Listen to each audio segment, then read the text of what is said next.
We would move for a protective order and in limine with respect to Mr. Bill's testimony as an expert witness.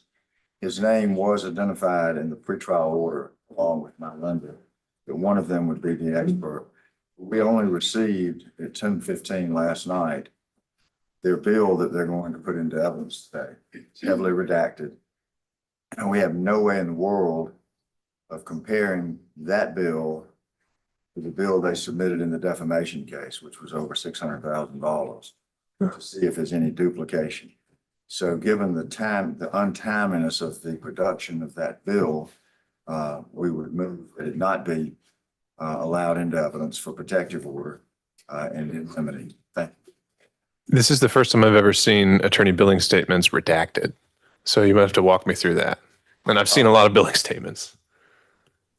Your Honor, there purposes, the blocks that are redacted completely, those are from our old billing system, and they're duplicate entries that we're not claiming. So those are the reason why there are some block redactions, but otherwise the redactions are specifically in one line item for description, call with insert name regarding substance that is only redacted for privilege purposes.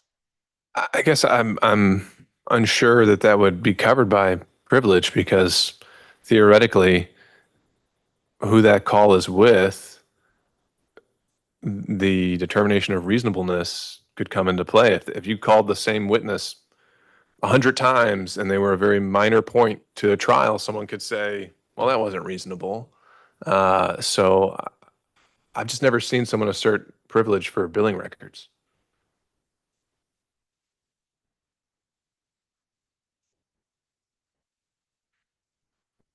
Your Honor, I think we can waive the privilege. I think we can waive the privilege on and give you unredacted. I would like to have some kind of a protective order. I don't want it, all over this case, but the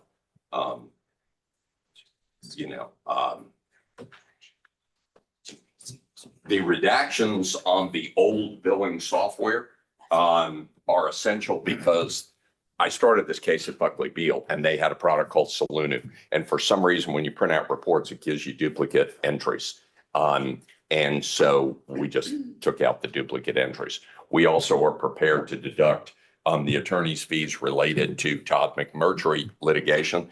And we have deducted the fees that you granted us in the first motion for contempt. But none of the items relate to the federal court case. None of them. It's a whole separate billing case number, and the line items are completely different. And so there's no overlap.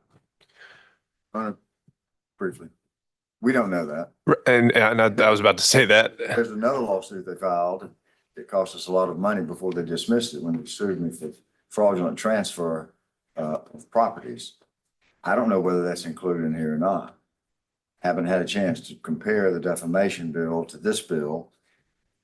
And now, correctly, I believe Your Honor notes that it needs to be unredacted.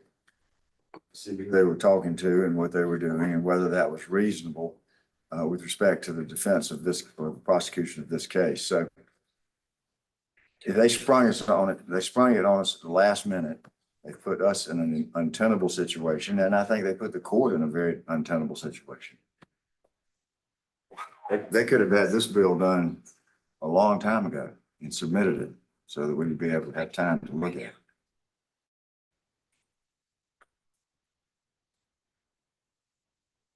Your Honor, the presentation of fees does not involve the waiver of work product privilege or attorney-client communications.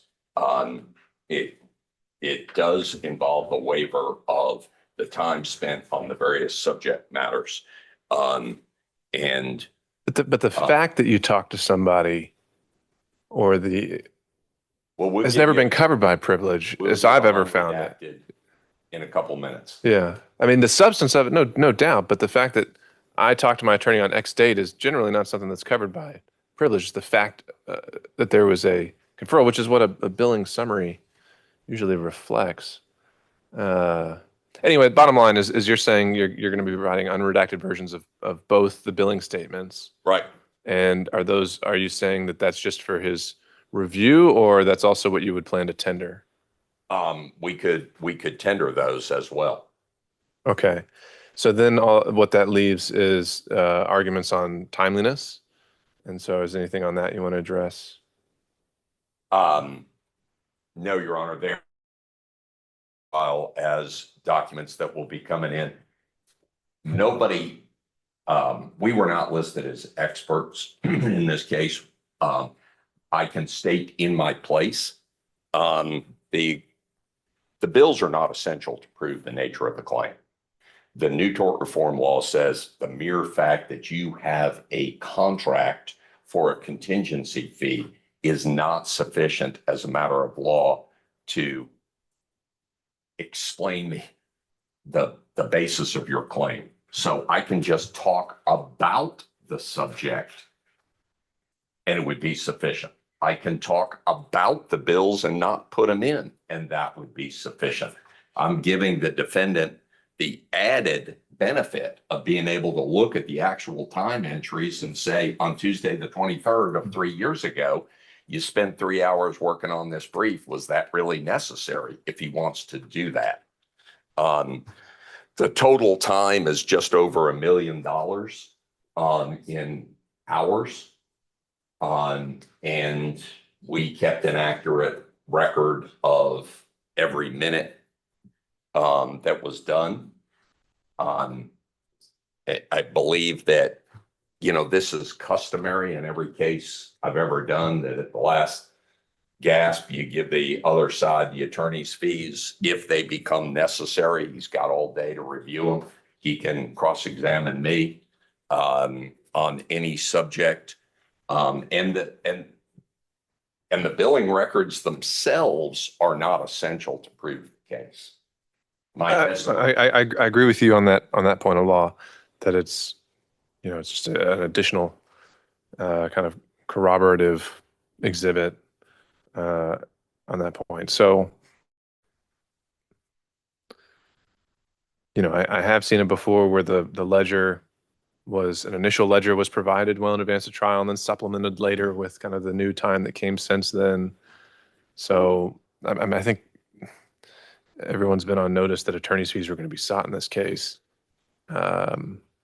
So I would say provide the unredacted versions and we'll see how long we have. The jury could be deliberating all day. They could go into tomorrow, I guess. We don't know. And then we can take it up once you've had once we know how much time has passed, Mr. Wood, and you've looked at those, if you can tell me why you think you need more time or what's preventing us from moving forward based on the unredacted versions that they provided to you. Subject to Your Honor's statements, then you would, on the record, rule that my motion for protective order in limine is denied.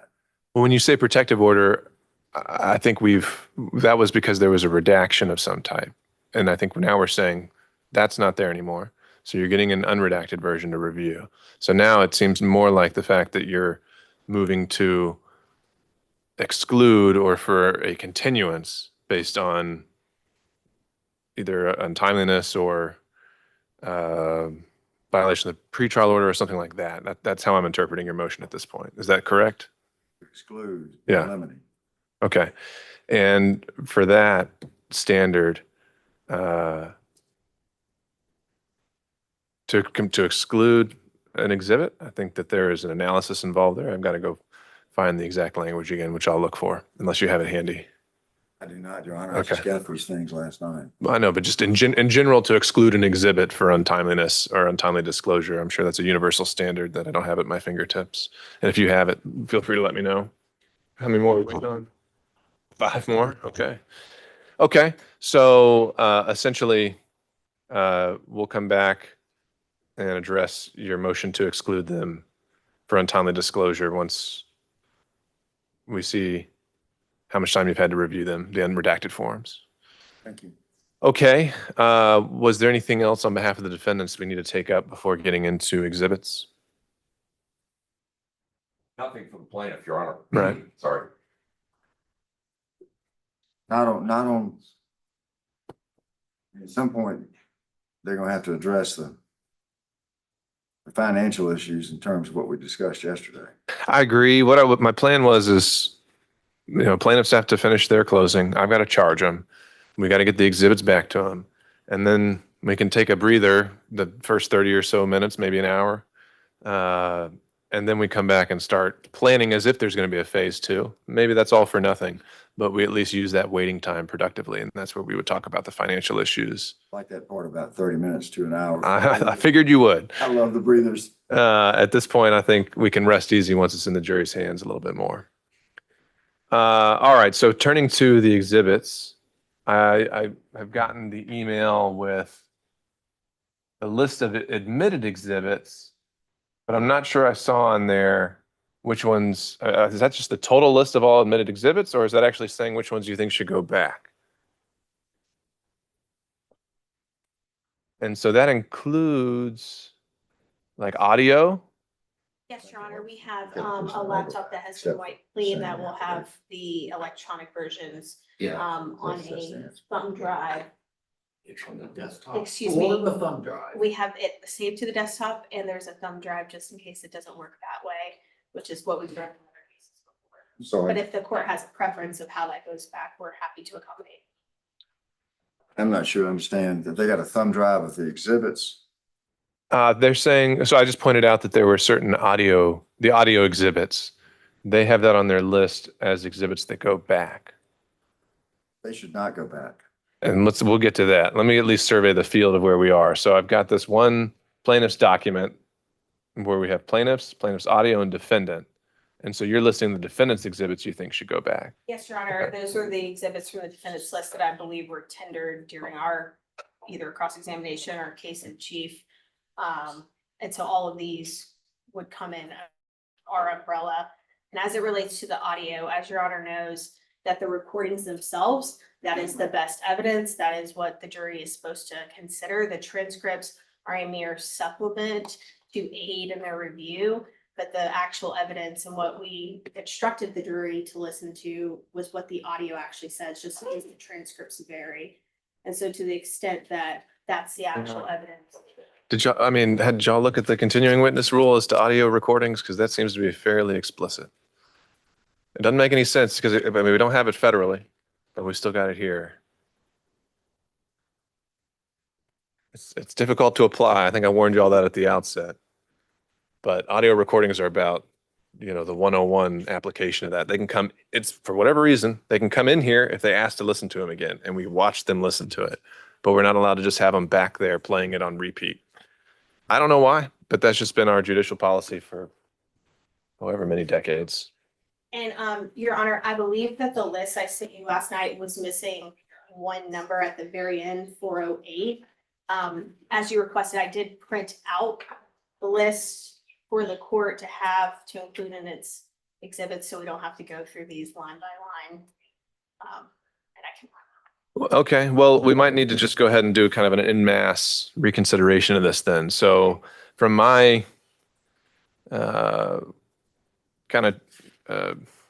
cheat sheet application, evidence which is not allowed under the continuing witness rule is going to be any affidavits, any depositions, answers to written interrogatories, written confessions, videotaped recordings of an interview, transcripts, video audio recordings of a transcript, narrative portions of reports, written or recording statements of a witness.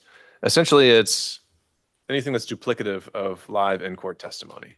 That, if they're going to review it, to the extent they're allowed to, like audio, video, or recordings, they have to come back into the courtroom to do it. And then it gets a little more complicated when we get into whether something is considered duplicative of or overemphasizing in-court testimony. So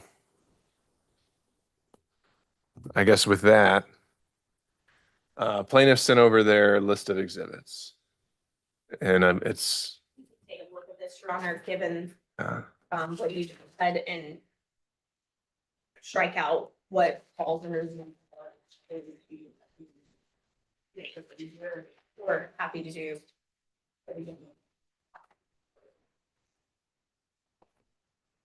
Your Honor, is the same true with the transcripts of the audio recording that were also Yeah. authenticated and moved into evidence? Absolutely. Yeah. Absolutely.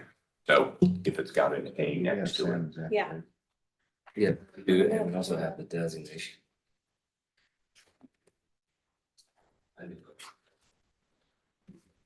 Yeah, we need to take it out. You've got to withdraw from my exhibit list where we, I believe, had listed Mr. Salmon's affidavit, which we know does not go out. So that's what we need to do. Let's take another look at our exhibits. I think we also had the excerpts from Mr. McMurtry, and we Yeah. know. I mean, there's a lot of things in here that were, in my mind, flagged of, well, that's probably not going back. So We can strike that pretty quickly. I'll let y'all take another look at that. Let's use this time the jury's given us to do that because can be complicated. That being said, if the parties consent to what goes back, y'all could decide we want everything to go back, and that's fine. Waiver's fine. If you want everything and anything to go back, and let the jury sort through it as best they can deal with. But if anyone wants these resources to draw on them, they can. But purpose of the rule is based on the concern that a jury hears oral testimony only once. They may read and reread written evidence they take into the jury room, making a writing a continuing witness that unduly emphasizes the evidence. That being said, they need to review pertinent documents and records that relate to the claim. So the dividing line, according to Milich, is whether the writing is little more than a reduction of or substitute for the person's oral statements, then it should not go back to the jury. And it really has just been applied on a case-by-case basis through the case law. It's hard to find a clear line or standard that you can universally apply. So original documentary evidence goes out, substitute for testimony does not. So with that, why don't you all just take some time to look back through your exhibit lists. And let me just inquire. I mean, again, if we just want to give up on this complication altogether and say it all goes out, we can do that. I think not, Your Honor. I think we follow Your Honor's direction because it's in line with the law. We don't want to be building in some kind of. Both parties agreed to it. I don't see why that would create any kind of an issue on appeal. But we can cut to the chase. It sounds like that's not Reach any agreement. amenable. We can't- All right. we can't reach an agreement on anything. All right, understood. Okay, so we'll have to take that back up, and it sounds like on more of an exhibit by exhibit basis. The jury has indicated they're ready. So if you had any kind of multimedia here to get set up for your round two, we need to do that and get going. We're sending over to Ms. Sue the amended list omitting Salmon's affidavit and McMurtry's deposition. And then also use this time to look at the plaintiff's list when they send over an amended list. So you know what you contend you might be objecting to. They're going to send me something amended. I believe so.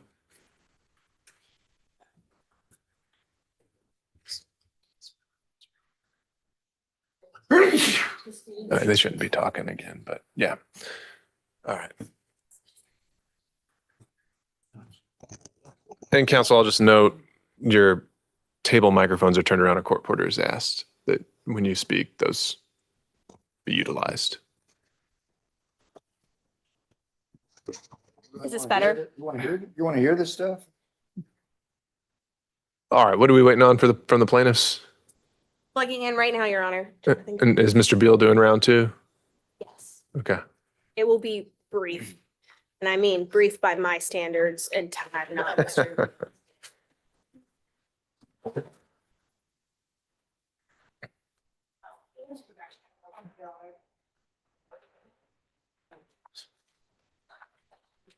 Got long legs, so he usually.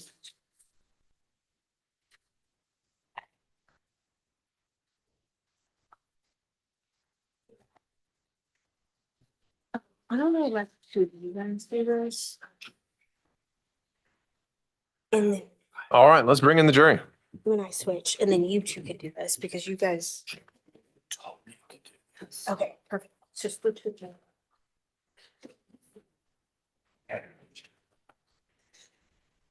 I think he's gonna go to see that. I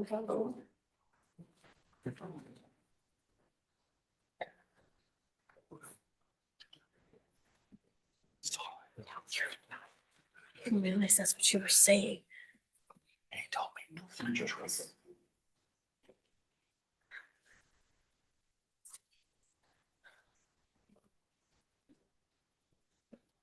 Can I have those? Yeah, can I have those yellow sticky notes?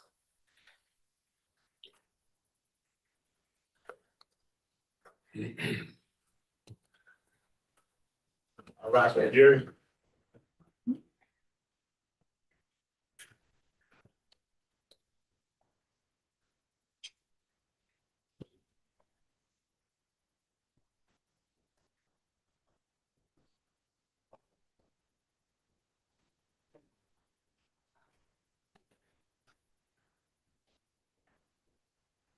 You're the president, conflict. Thank you, Deputy Scott. Please be seated, everyone.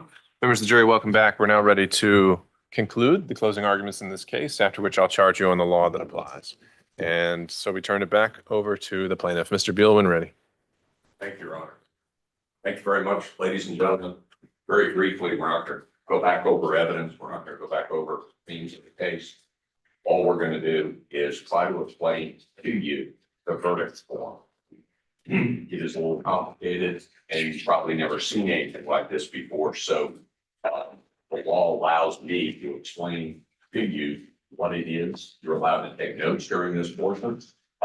Nothing I say is evidence, but it is the plaintiff's position on what we believe the damages call for. And it is the amount we are asking you to grant to the plaintiffs for the last 5 years of what they've been through. So it's called a verdict form. And after you deliberate, you guys talk and you decide and you follow the judge's law that he is giving you, he will then come to, you will be asked to fill out this form. And it's about 4 pages. Some of them are just yes and no, and some of them are blanks for the amount that you determine should be awarded the plaintiffs. And some of them are both. So you got to say yes or no and fill in a blank. So I just thought I'd take a minute of your time to explain how this works. So it starts the style of the case. The court, we, the jury, find as follows: as to whether the defendants breached the contract with the plaintiffs for failure to pay.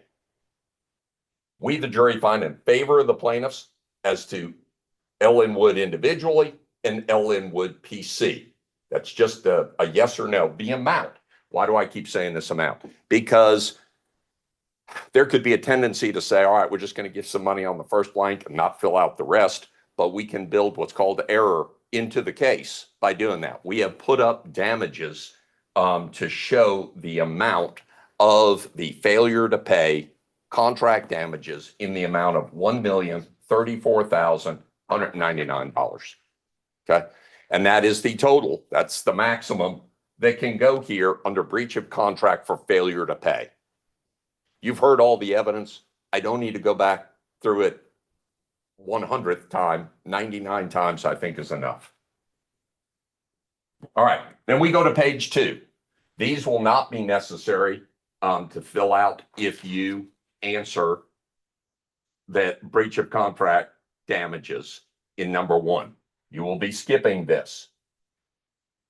These are questions if you find for the defendant under breach of contract. Number 2, as to whether the defendants breached the non-disparagement clause, we contend that the evidence was overwhelming that he breached it in a number of times. But this is where it gets real tricky, and this is why I want to take a minute of your time this morning. If you found in favor of the plaintiffs on non-disparagement, what damages, if any, do you find for the plaintiffs?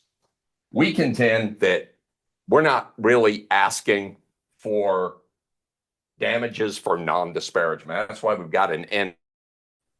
We are seeking only nominal damages. And the judge will charge you what is nominal damages. And that is, in your own mind, when the injury is nominal in name but not in intensity or complexity.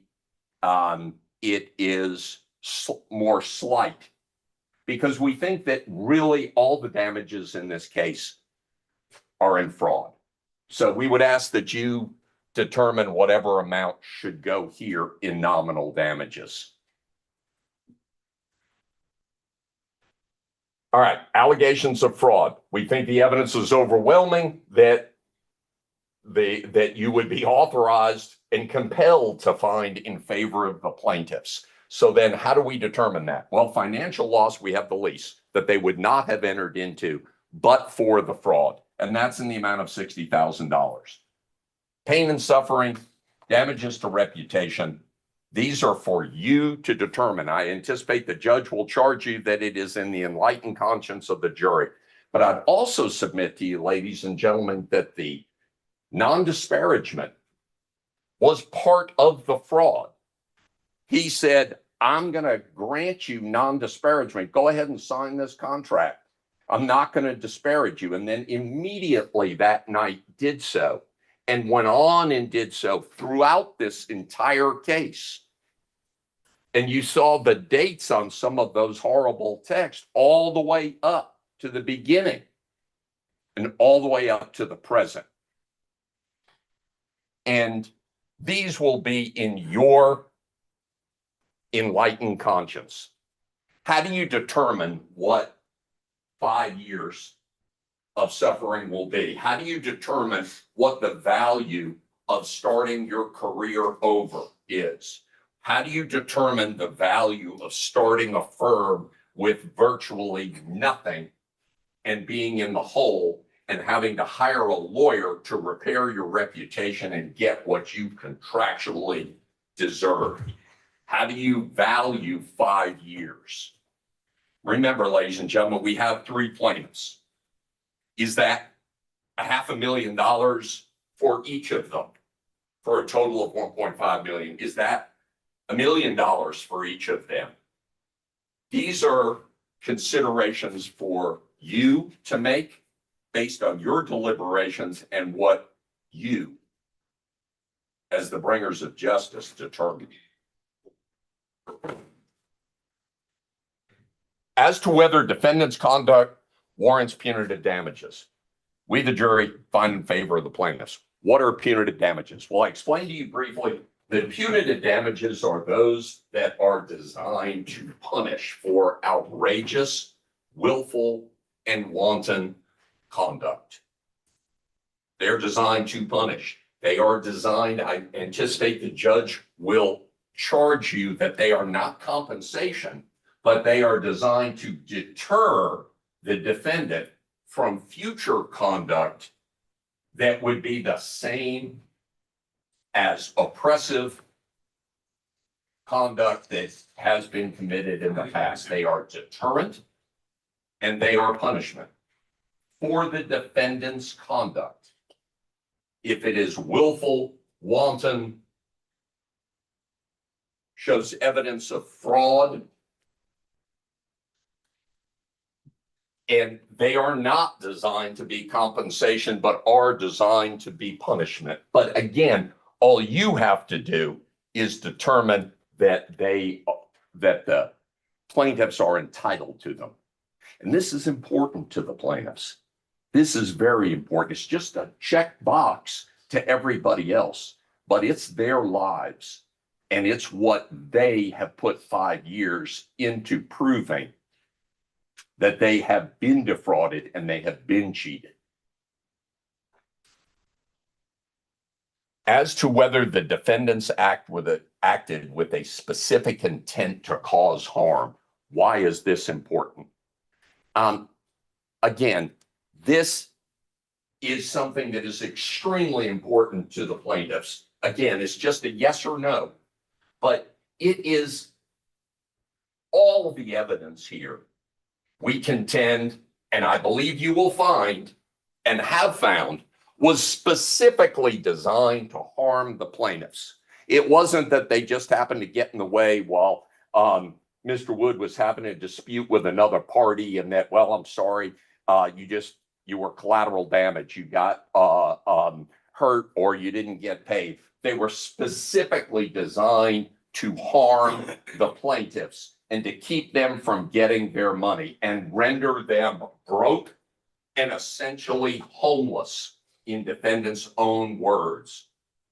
Designed to beat their ass so they cannot sit down for 10 years. They were designed to destroy the plaintiffs. This is why we are here, ladies and gentlemen. This is why there's so much passion in this case. This is how you bring justice.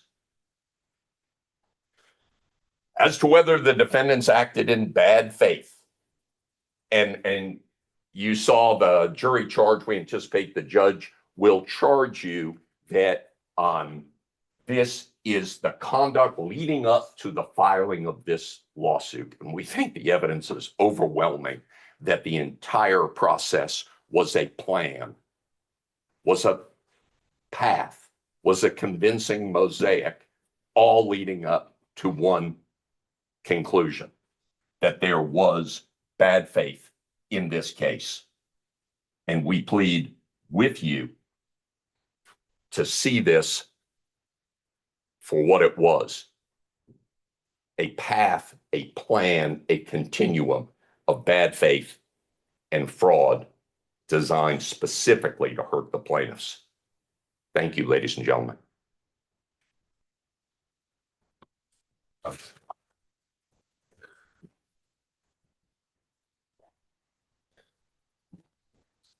All right, members of the jury, you are considering the case of Nicole Wade, Jonathan Grunberg, Taylor Wilson, and Wade and Grunberg and Wilson LLC as plaintiffs versus Elwyn Wood and Ellen Wood PC as defendants. The plaintiffs filed this action here in the Superior Court of Fulton County, in which they bring claims against the defendants for breach of contract and fraud. The plaintiffs must prove every essential part of their claims for breach of contract and fraud by a preponderance of the evidence. This is sometimes called the burden of proof or the burden of persuasion. A preponderance of the evidence simply means an amount of evidence that is enough to persuade you that the plaintiff's claim is more likely true than not true. If the proof fails to establish any essential part of a claim by a preponderance of the evidence, you must find against the plaintiffs. When more than one claim is involved, you should consider each claim separately. In deciding whether any fact has been proved by a preponderance of the evidence, you may consider the testimony of all of the witnesses, regardless of who may have called them, and all of the exhibits received in evidence, regardless of who may have produced them. If the proof fails to establish any essential part of the plaintiff's claims by a preponderance of the evidence, you must find for the defendants as to that claim. Evidence is the means by which any fact that is put in question is established or disproved. Evidence includes all of the testimony of the witnesses, as well as the exhibits admitted during the trial. Evidence may be direct or circumstantial or both. In considering the evidence, you may use reasoning and common sense to make deductions and reach conclusions. Direct evidence is the testimony of a person who asserts that he or she has actual knowledge of a fact, such as by personally observing or otherwise witnessing that fact. Circumstantial evidence is proof of a chain or set of facts and/or circumstances that tend to prove or disprove another fact by inference. That is, consistency with such fact or elimination of other facts. There is no legal difference in the weight you may give to either direct or circumstantial evidence. Direct evidence is evidence that immediately points to the question at issue. Circumstantial evidence is evidence that only tends to establish a fact. It must be such as to reasonably establish that fact rather than anything else. The comparative weight of circumstantial and direct evidence on any given issue is a question of fact for you to decide. Sometimes evidence is admitted for a limited purpose. Such evidence may be considered by the jury for the sole issue or purpose for which the evidence is limited and not for any other purpose. You, the jury, must determine the credibility of the witnesses. In deciding this, you may consider all of the facts and circumstances of the case, including the witness's manner of testifying, their means and opportunity of knowing the facts about which they testify, the nature of the facts about which they testify, the probability or testimony, their interest or lack of interest in the outcome of the case, and their personal credibility as you observe it.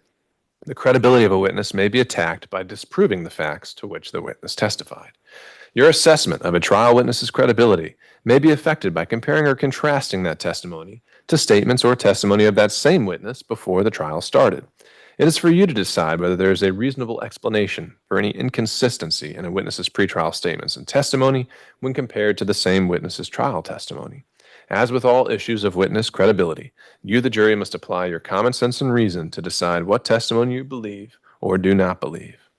When a party has evidence that rejects or disproves a claim or charge made against the party, and that party fails to produce it, or having more certain and satisfactory evidence relies on that which is of a weaker and inferior nature, a presumption arises that the charge or claim is well-founded. This presumption may be rebutted, however. If a party fails to produce an available witness, the jury shall determine whether such failure warrants the inference that the witness, if produced, would have testified to facts prejudicial to the party failing to produce a witness. And I should have mentioned at the outset, members of the jury, you'll be provided a copy of these instructions during your deliberations. A contract is an agreement between two or more parties for the doing or not doing of some. The contract at issue in this case is the March 17th, 2020 settlement agreement and general release. To constitute a lawful contract, there must be parties able to contract, a consideration for the contract, the agreement of the parties to the terms of the contract, and a lawful subject matter. Plaintiffs must prove by preponderance of the evidence, 1, a valid contract existed with the defendants, 2, the defendants breached a specific obligation, 3, the breach caused harm, and 4, the plaintiff suffered damages. Statements are disparaging when they express a low opinion of someone or tend to detract or discredit a person, regardless of whether the statements are true or false. If the non-performance of a party to a contract is caused by the conduct of the opposite party, such conduct shall excuse the other party from performance. If performance of the terms of a contract become impossible, such impossibility shall excuse non-performance. Impossibility of performance will occur where, after the making of the contract, the performance is made illegal or against public policy, or where performance is conditioned upon the discretionary act of a third person who refuses or is unable to act. If impossibility occurs as the result of the actions of the party bound to perform, it is a breach of contract, not an excuse. Fee-splitting agreements may be unenforceable as against public policy if the enforcement of such an agreement would violate the Georgia Rules of Professional Conduct. Georgia Rule of Professional Conduct 1.5e relates to the division of a fee between lawyers who are not in the same firm. The term firm or law firm denotes a lawyer or lawyers in a private firm, law partnership, professional corporation, sole proprietorship, or other association authorized to practice law. Whether two or more lawyers constitute a firm can depend on the specific facts. For example, two practitioners who share office space and occasionally consult or assist each other ordinarily would not be regarded as constituting a firm. However, if they present themselves to the public in a way that suggests that they are a firm or conduct themselves as a firm, they should be regarded as a firm. The terms of any formal agreement between associated lawyers are relevant in determining whether they are a firm, as is the fact that they have mutual access to information concerning the clients they serve. Whether they should be regarded as a firm is a matter solely for your determination. However, Rule 1.5 does not prohibit or regulate division of fees to be received in the future for work done when lawyers were previously associated in a law firm.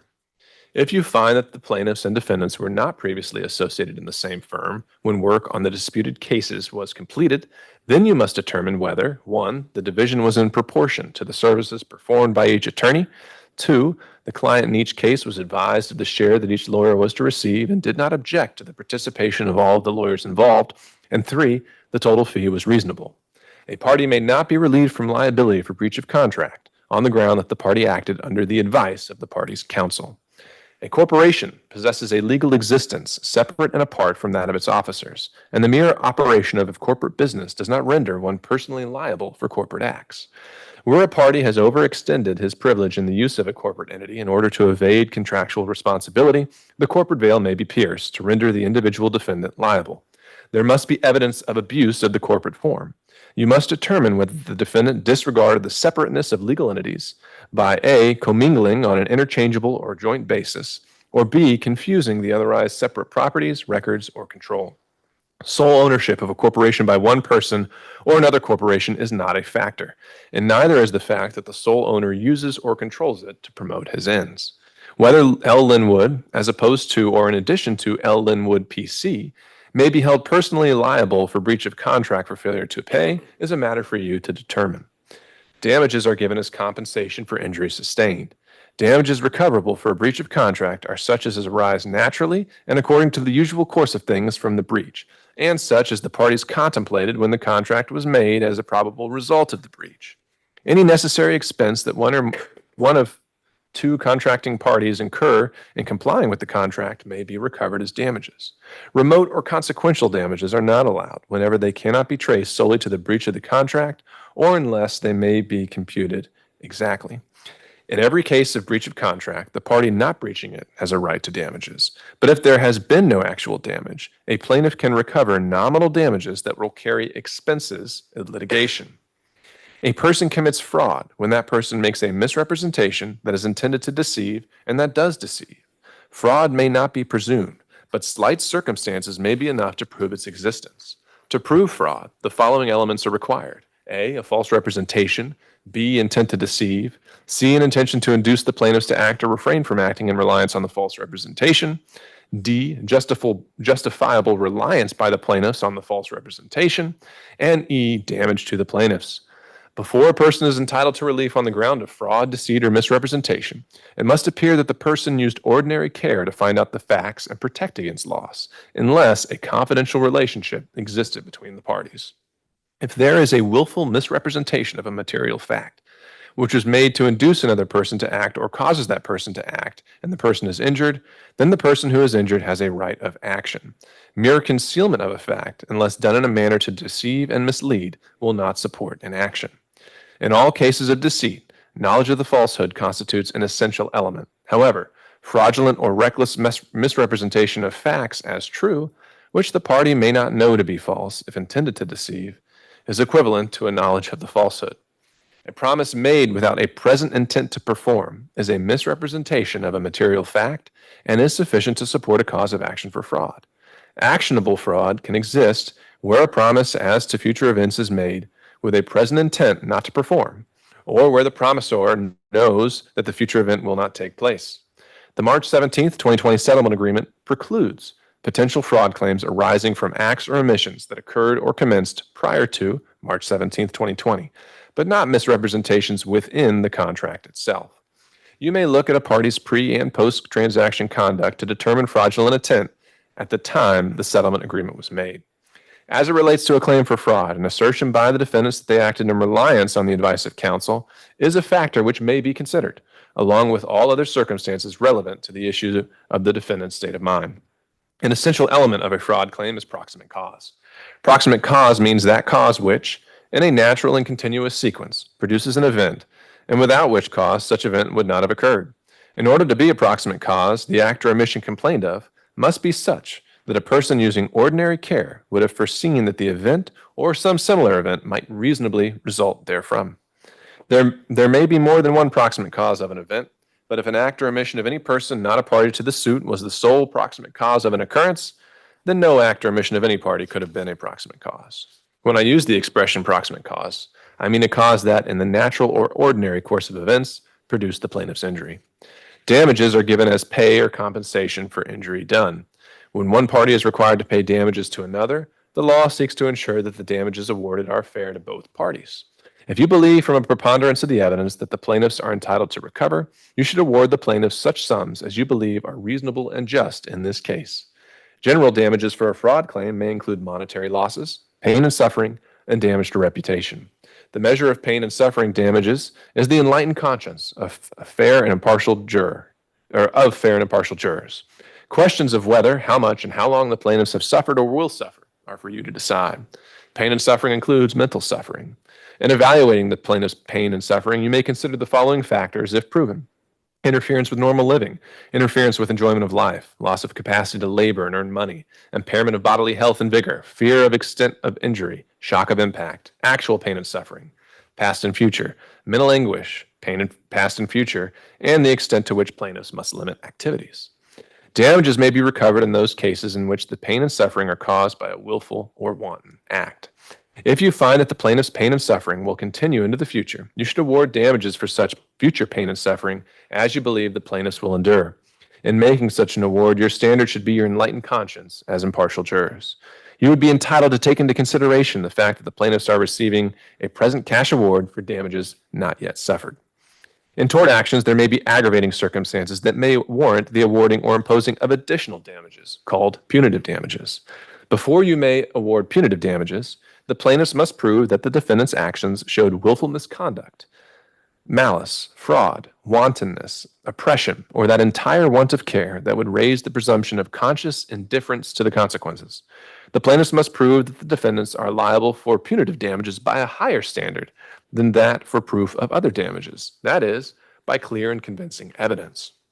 Clear and convincing evidence is defined as evidence that will cause the jury to firmly believe each essential element of the claim to a high degree of probability. Proof by clear and convincing evidence requires a level of proof greater than a preponderance of the evidence. If the plaintiffs fail to prove by clear and convincing evidence that the defendants were guilty of willful misconduct, malice, fraud, wantonness, oppression, or entire want of care that would raise the presumption of conscious indifference to the consequences, then you would not be authorized to award punitive damages. Mere negligence, although amounting to gross negligence, will not alone authorize an award of punitive damages. Punitive damages, when authorized, are awarded not as compensation to plaintiffs, but solely to punish, penalize, or deter defendants. In your verdict, you should specify whether you do or do not decide that the plaintiff should receive punitive damages. You should also specify whether you find that the defendants acted with specific intent to cause harm. A party possesses specific intent to cause harm when that party desires to cause the consequences of its act or believes that the consequences are substantially certain to result from it. Intent is always a question for the jury. It may be shown by direct or circumstantial evidence. Intent is ordinarily ascertained from acts and conduct. You may not presume the defendants acted with specific intent to harm, but intent may be shown in many ways, provided you, the jury, find that it existed from the evidence produced. The jury may find such intent, or the absence of it, upon consideration of the words, conduct, demeanor, motive, and all the other circumstances connected with the alleged act. You may presume a person of sound mind and discretion intends the natural and probable consequences of his act. The evidence may or may not rebut this presumption. The plaintiffs must prove by preponderance of the evidence that the defendants acted with specific intent to harm. The plaintiffs must prove that by preponderance of the evidence that the defendants were active, as opposed to passive, in committing the wrong that caused the harm. The expenses of litigation are not generally allowed as part of the damages, but if the defendants have acted in bad faith, or have been stubbornly litigious, or have caused the plaintiffs unnecessary trouble and expense, you may allow them. You should determine from the evidence whether the attorney's fees or other expenses, if any, as will be allowed. Bad faith arises out of the transaction upon which the complaint is based and refers to a time period prior to when the lawsuit was filed.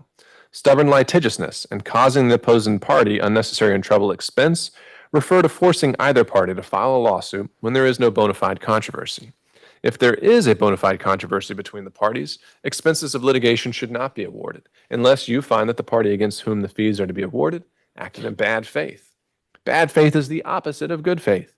Bad faith exists when one is not acting under a genuine claim of right, whether the claim is founded or unfounded.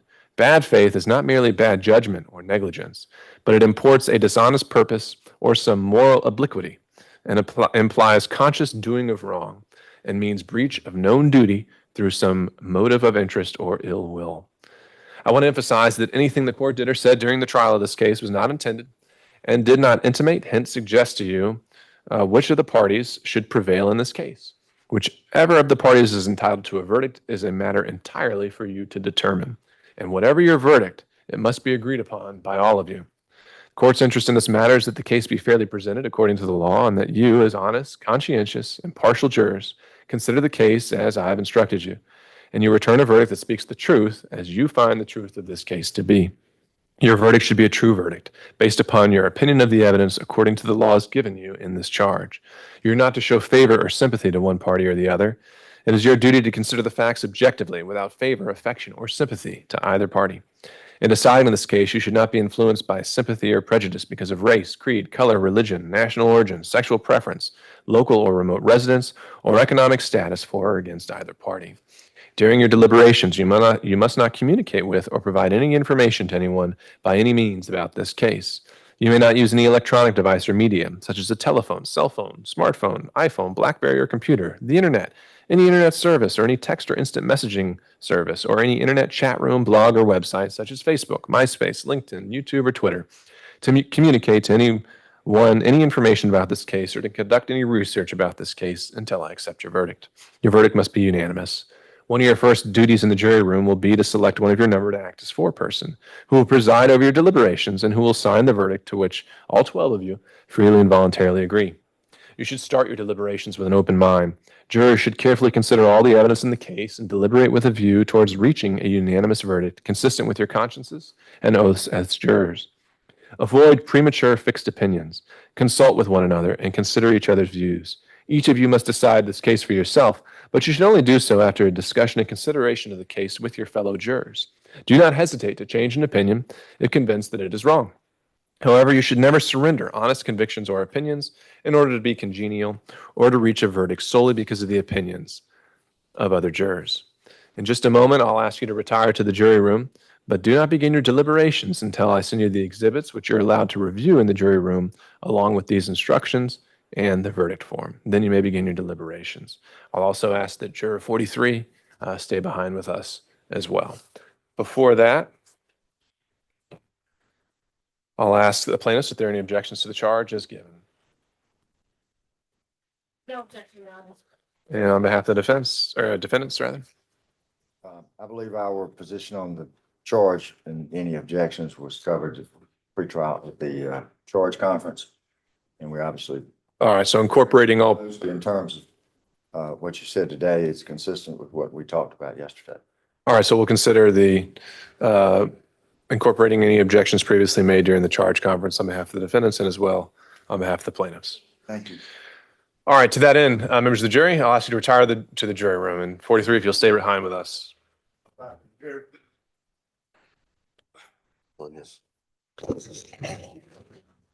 Which exhibit? I think it was 3 or 4.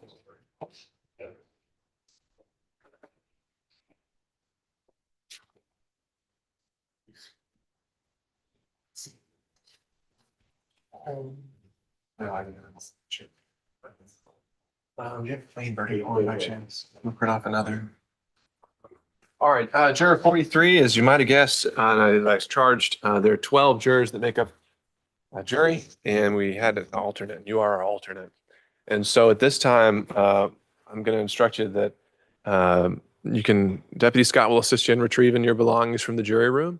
You're allowed to leave the building and go home or whatever else you need to do today, but you're still going to be under the obligations of your oath. And what I mean by that is still don't discuss the case with anyone and don't do any research about this case because there's still a possibility we might need to sub you in. All right, so we will be calling you and we would ask that you would be within an hour and a half of being able to get back here. Is that going to be possible? Okay, and then we'll call you to let you know when you are released from your service. So if we don't speak again, I really want to thank you for your time throughout the last 2 weeks.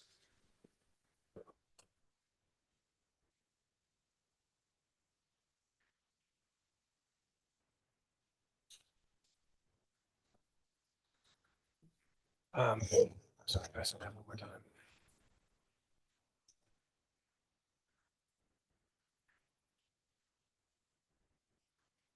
All right, so I've got Courts Exhibit 4 here, which I'll send back to them, which is that copy of the charge, as well as a verdict form. And so at this point now, we need to talk about the exhibits. And so we'll start with the plaintiffs. Do we have a new list? Yes, Your Honor, we emailed it to the court and I can go through it as well. We removed everything that Your Honor instructed us to remove from the list. Let me see. So I've got the plaintiffs. Got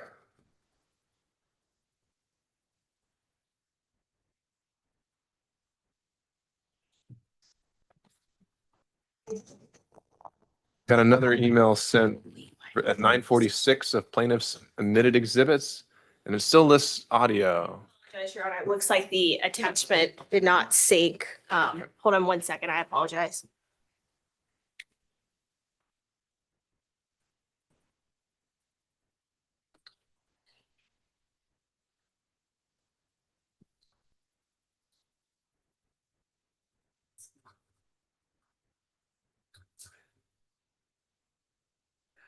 All right. While that's heading our way, I've also got an amended defendants exhibit list that's emailed 9:48, 2 pages. We could print a copy and I can admit these as courts exhibit think we'd be on 5 now, just so we don't have to read them all into the record. From this defendants list, which I imagine you've got printed and stacked, ready to get back to them, which was what I had talked about yesterday. Yes, I did print off the ones I sent by email yesterday. Excuse Okay. me, sorry, I meant to stand up. That's all right. And so we've got this entire list that you've emailed now, ready to go? Yeah, I just need one confirmation. Yes. Okay. And so of this list, are there any that the plaintiffs believe should not go back under the continuing witness rule? Yes, Your Honor. D3, I believe, is the Salmon affidavit. It's it's the attachment to the email at D3. We're fine with the email coming in. Okay. I thought we removed that with what we just sent. think there's multiple iterations of it throughout the exhibit. So this Not is so another true. one. It's not, just to go out, we recognize the board. Okay. Also, Your Honor, could you please confirm that D110 was admitted yesterday? I don't think I can be the definitive guide to that. That's the one about the February 11th email. I sent it to everyone, but I It's don't, either end. yeah. Yeah. They say it's not. It's not. It's not in my notes, but I think the confirmation would have to come through the court reporter. Okay. We got a different court reporter today, so I don't know if that's even going to be possible. All right. Do you have any plaintiffs have any position? I was getting the rest of our list together of what objections we have to defendant's exhibit list. I apologize, Your No, Honor. he's asking about 110. He doesn't know whether that was admitted or not. D110. Let me see if I can find it in their binder. Go in. Yeah. You put it in one. John, was that an email? Yeah, it was an email I sent. It was the actual exhibit in email. Yeah, I think it was. Can you confirm real quick, just so I can make sure we don't have an objection? Yes. And while he's doing that, Your Honor, we also have an objection to D13. That's the initial complaint. Pleadings not going back is consistent with Your Honor's instruction. And then D2, that was not admitted by either party. There were objections to that, and it's in the jury chart. 1.5. Okay, I agree with that. I don't see D2 as ever having been admitted, and I don't believe D2 should go back. It's just a printed copy of the rule. Okay, well then which one's yours? There's a bunch of stuff I was trying to get in. Okay, 14, that's, Your Honor, also. It probably doesn't make sense to go through these until we've got. Let me see. I don't remember even talking about that one. Something about. I don't think that one came in yesterday. Okay. Would you agree to let it come in? Well, there was no testimony about it and it wasn't authenticated, so. Okay. Yeah, Go on. about working on Steve Wynn.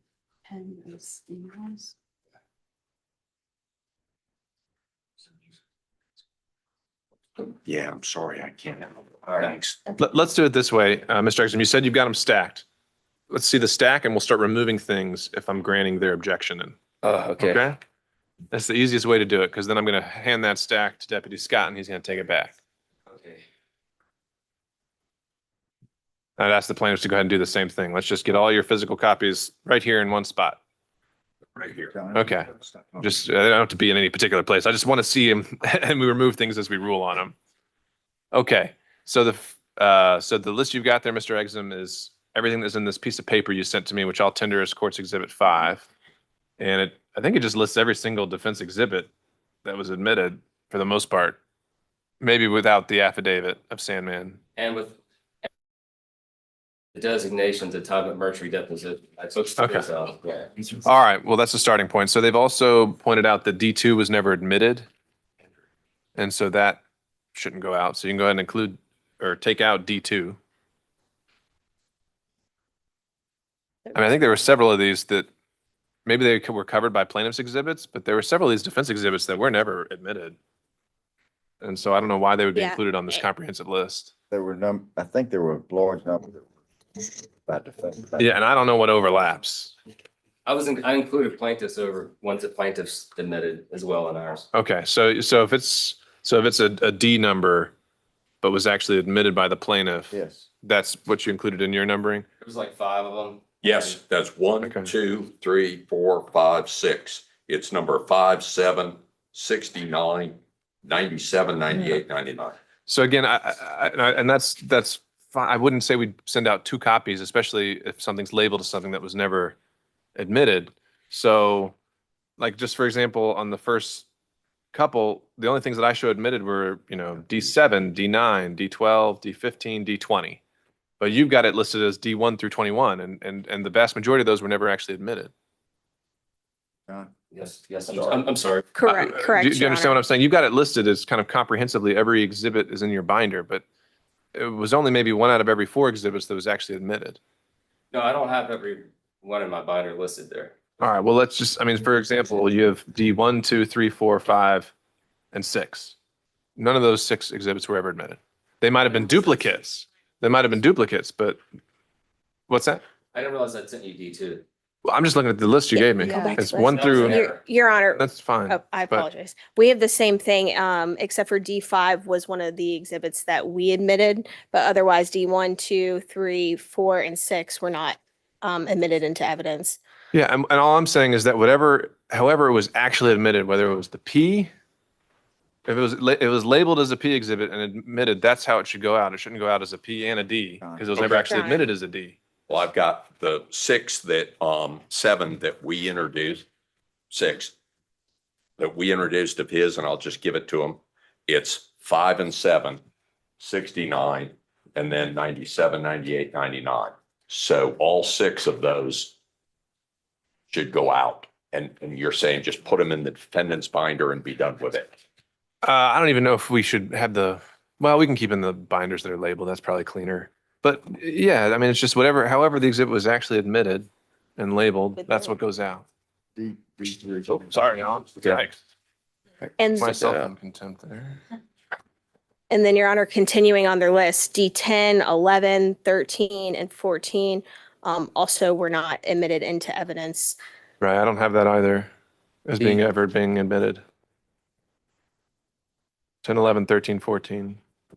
11, 13, 14. They may be duplicates somewhere else in the plaintiff's exhibits, but No, Your Honor, not for Wait, hold those. on. Thanks.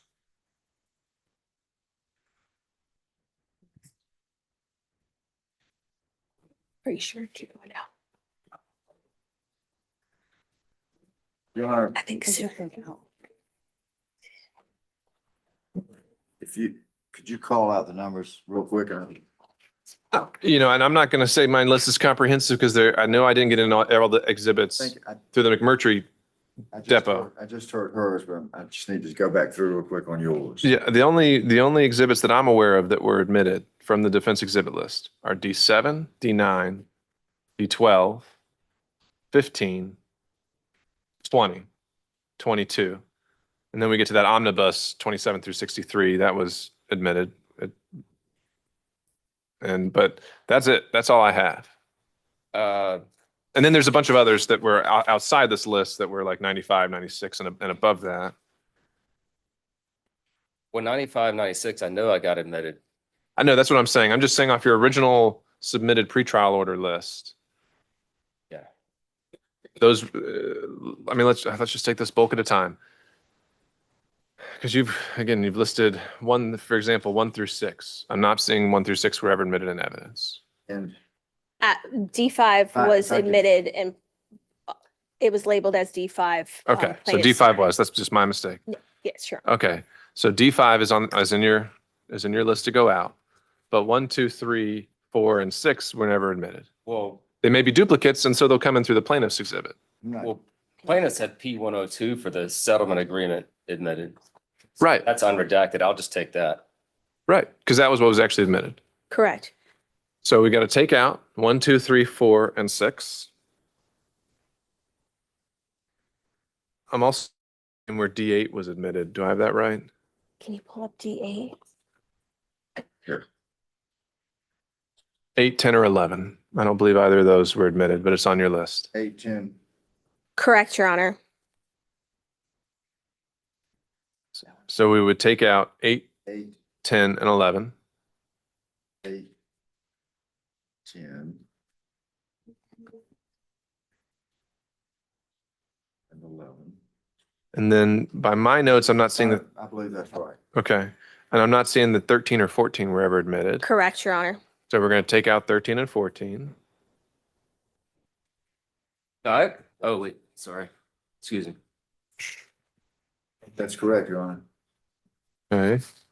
And then from your list, from there, we go on to 27 through 63, which was admitted. Through 63, are we go with those 27? Yes. We have those as well, Your Honor. And then from there, you've got 64, and these are a lot of designations and depositions that I don't see as having been admitted and also would be subject to the rule. No, the designations, the depositions are 70 through 82. I'm seeing one of 65, for 5. example. Yes, Your Honor. 65 We have the same Nicholas thing. Salmons, his testimony was read, so that should not go out. Yeah, so Correct. 65 is on your list. That shouldn't be in there. 60. 64 is a Ramsey settlement statement. I don't see that as having been admitted. I It mean, was not, Your Honor. so that shouldn't go out. It was never admitted.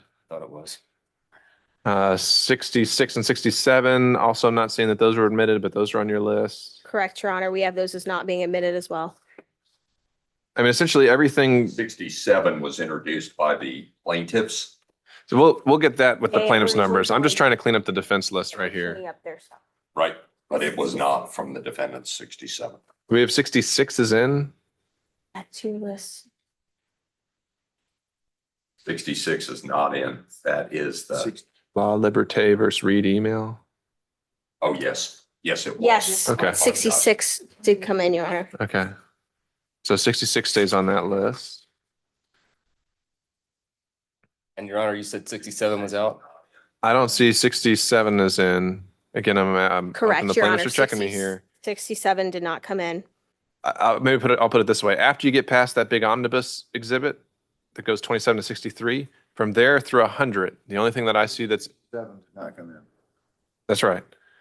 Is it not? And so what I'm seeing from 63 to 100, the only one that's in is 66. That I think is consistent with our list, Your Honor. Okay. So I'm going to go back over it, Mr. Exum, write this down. This is what needs to be in your physical stack. Okay. D5, 7, 9, 12, 15.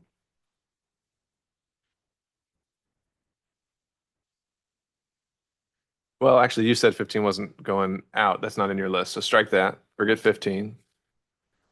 You also didn't indicate 20 or 22, so you don't have to worry about that. And then we've got 27 through 63, the big one, and then 66. And then from there, we can move on to the other exhibits that were in the 90s and above. You have 68 is in?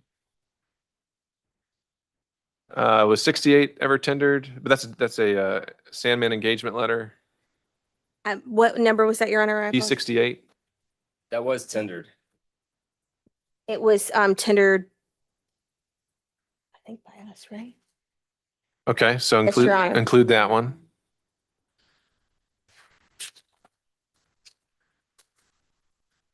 And then we get into the 90s, which the ones you've said should go back are 95, 96. Yes, Your Honor. And I don't remember 95. You did. I don't remember what it is, but I just marked that D introduced it and it came in. Also Bird Bill. Okay. And so is 96, and so is 97, and 98, and I think 99. That's right. And then 106 is also something that you tendered. God doesn't mind. What is 106? It's not in this. I just binder. have Lindsay something or other. That went in. Yeah. The Lindsay settlement statement, both the one with the no signature and then I tendered into evidence the one with the signature. So I think his That 106 is the one that with the signature that we just consented to That's right. after she went home. Okay, so And then the one that was not signed. based on that, Which are there is- any other objections on behalf of the plaintiffs to this list that notes what is actually in? Not for what was listed for defendants that you just went through, Your Honor, no. All right, we're gonna go off the, I mean, I don't even know if this needs to be on the record as we're doing all this. We just need the final accounting. But are we clear, Mr. Exum, on what is in your stack of exhibits here? Well, I think 105 was also admitted yesterday. Okay, so 105, You have 105? I do. did you send me their plaintiffs amended? We're just gonna have to read these. Just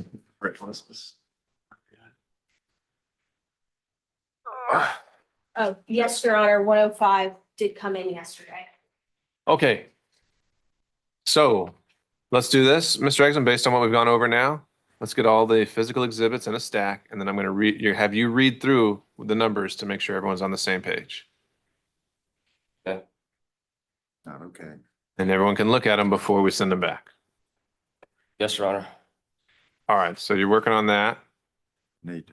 And then we are looking at the plaintiffs list now. Yes, Your Honor. And the syncing issue went away. I think it was the Wi-Fi, and I emailed the updated copy to the court. I apologize. Okay, so waiting on that. Then somehow you gotta add the numbers because we don't have past.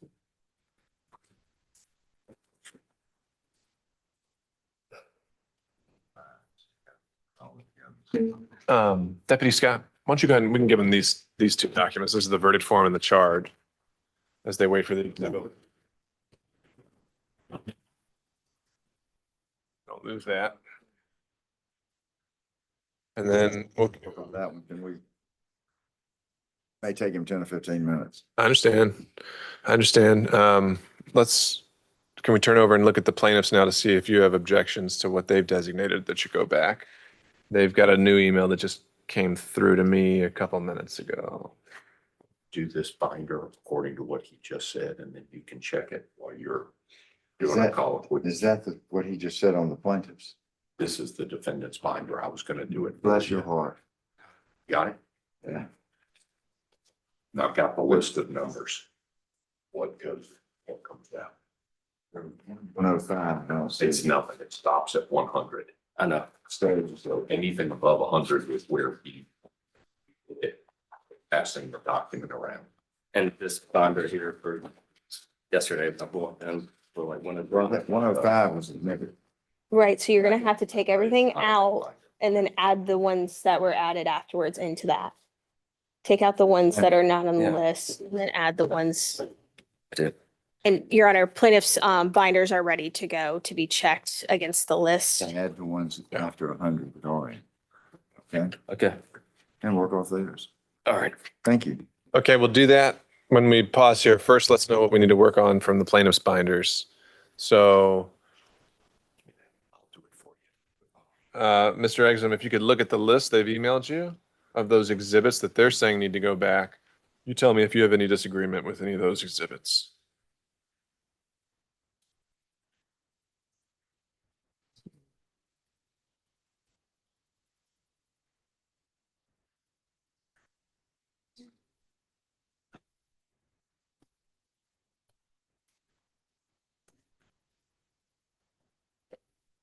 I find an email. What time was the email sent? At 10:04 a.m. Oh, there's the more recent one I thought you said. Yes, that's from 10:04 Okay, a.m. you're right.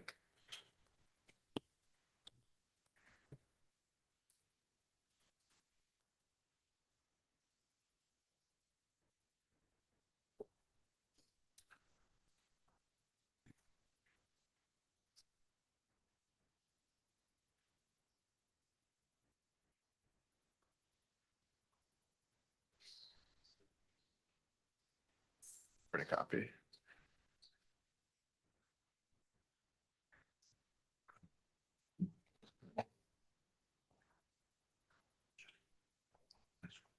Do you have their list? Yeah. Can't find it. Yeah, I do.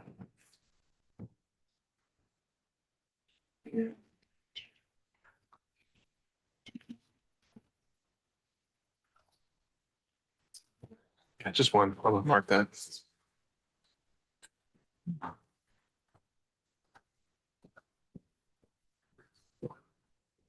Damn.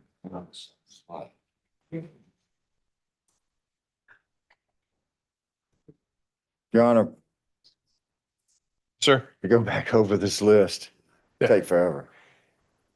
As long as they have agreed and with Your Honor's ruling on the items that are not allowed to go out, we don't have anything else to add. I mean, it's impossible to go back now and look at this. I'm trusting that they have taken out from their exhibit list what Your Honor has ruled cannot go out, the tapes and all the continuing type of witness evidence. Okay, Ms. Brown, do you want to just comprehensively summarize what you think is in and out of that most recent list, which I'm going to tender is, I think it's Courts 5 when I have a copy here printed? Yes, Your Honor, I can tell everybody what we took out, and I'll represent to the court that we did follow the court's instruction. Also, if the defendants would like, our binders have been updated accordingly, so they can quickly flip through just to confirm. This. Give me 1 second. Because I'd like to do that. I already pulled. I know, she's gotta read it. Okay, we remove, I'm gonna say plaintiffs once and then not say it again. 52, 54, 57, 58. I think let's do it this way. He's not really interested in the number so much as just the category of evidence that you removed, just so we're clear there. All the audio recordings, all the transcripts. I do not believe we had any affidavits. And then the interrogatory responses. Okay. And so with that, then, as I mentioned, I'll submit all those exact exhibit numbers as Courts 5. And then I think we probably need to summarize one more time what defense exhibits are going back by number. Does anyone have that list handy? Yes, Your Honor, I can read it for you if you'd Okay. like. And Have at it. Mr. Love when I got Mr. Drew- Drew doing the work for me. He's Drew is just gonna add helping that them onto the out. attorney's fees. You better watch out.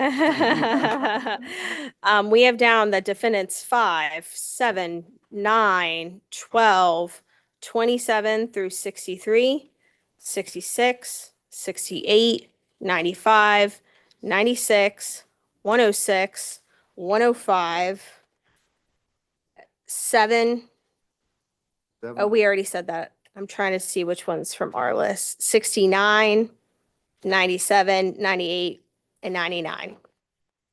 All right, and the numbers over 100, 106, 105, 5 and 106, those are the ones I have over 100, yes. and Andrew, are you putting 105 and 106 in there for We me? don't No, have, I'm not, 'cause because I we don't have copies of those. those. Put in. All right. I get do. them. So I All right, stop give- at 100. John, give them 105 and 106. All right. Yes. In my hand. So other than 67? procuring a physical copy, it sounds like the parties are agreed as to what defense exhibits are going back, and it's as previously stated by Ms. Brown. Is that correct on behalf of the defendants? I believe so, Your Honor. We just got All to right. find 105 and 106. Understood. And then as I indicated here is Courts 5, which is a copy of the most recent email sent by plaintiff's counsel showing what's going back Thank you, Your on their Honor. part.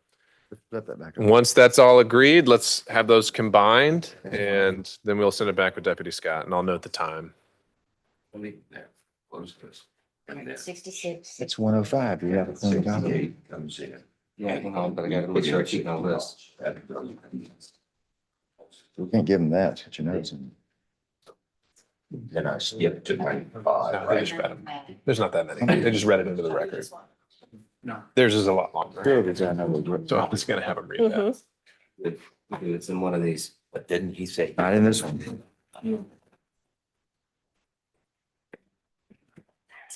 It is right here. All right, pull that out.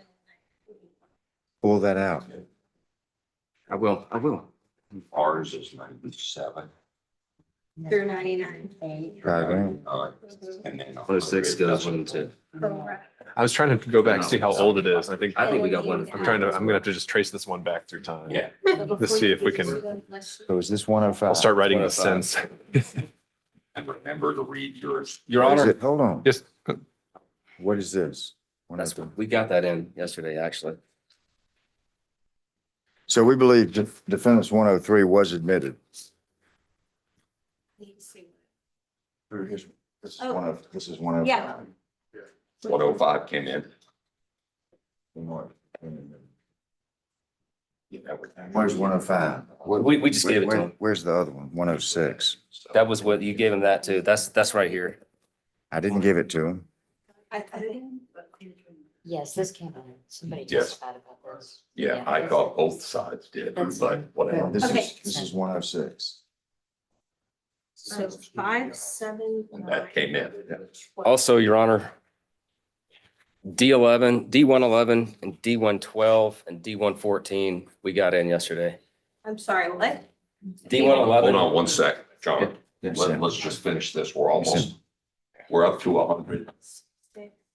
68, 69, 90. Yeah, we did get this one. I think they're all, You scattered, you guys. Right. And then the defendant's minor. All right, here's 103. Yeah, that's One right. oh five. 106. and D114. So they're all there. They're all there in one stuff. Oh, I don't know others. An extra number. I'm gonna give you the stack. Oh, D1, it's just an. D111, D112, and D114 were admitted. Okay, can we see a copy of Yep, those? and that's a copy for Andrew. It's a kind. 103. 105.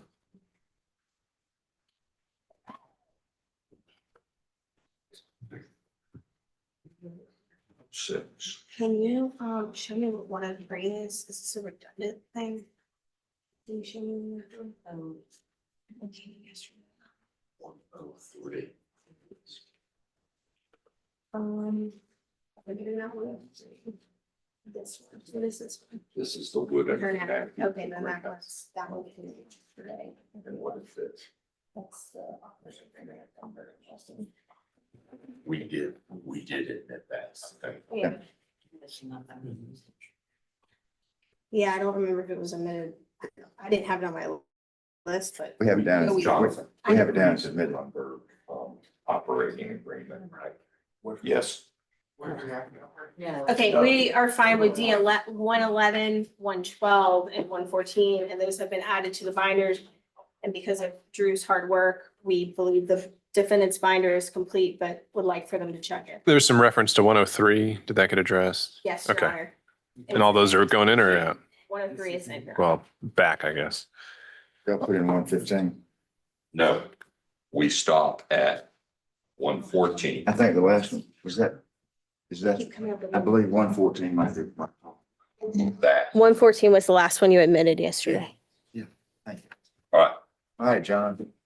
All Here's your binder. Make sure it's right. I think it is. One final. Check this carefully, John. Yeah.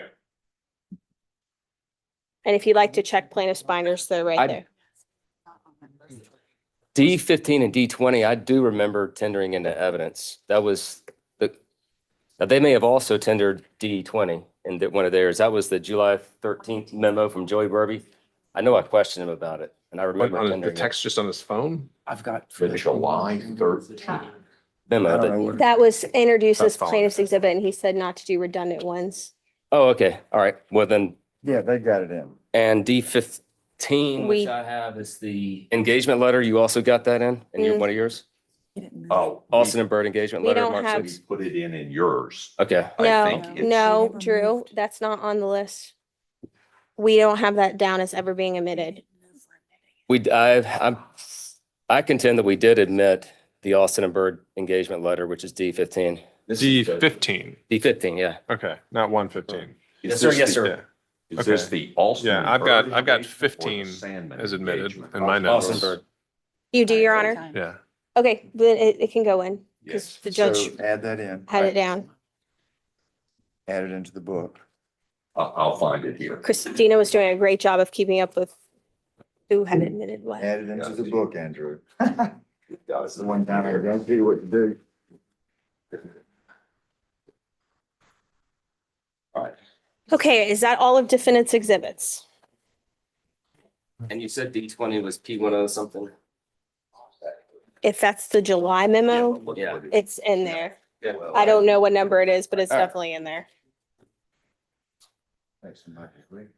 I know, I'm working at it. He's not very good with You're on the overtime. Mm-hmm. technology. I don't know if you want him. All right. But they're reading it. All right. All right, John. This, All right, so both parties agreed as to what comes back. We all settled on behalf of the plaintiffs. Yes, Your Honor. All right, and on behalf of the defense. I believe so, Your Honor. Yes, sir. Okay, let's stack them. Deputy Scott walked off. I'll just put him on the court reporter corner there for him, and I'll tell him to grab it. And then you go crisscross there. And then I would propose we come back around 11:30 to start. That gives us an hour, unless you want to come back earlier. Up to you. We'll come back around 11:30 and start seeing where they are. We may get notes before then, so I wouldn't go too far. But if you do notes and you're not in here, we're going to send out an email. Or need what, cell phone number? Email is best. You have access to it on your phone? Yes. Yeah, we'll send an email. And Sounds then great. as soon We'll as we be get a checking our note. email. Especially as the juror, what, about an hour and a half away? Well, I don't know, unless you're an alternate. But if we don't hear from them, I know we're getting lunch delivered and they'd probably be working through lunch then. So we can come back at 11:30, start talking about what a phase 2 would look like if we have to have one. That's all it. You can take it Thank you, Your back. Honor. Note the time is the evidence going back at 10:35 and we'll be in recess. Thank you, Your Honor.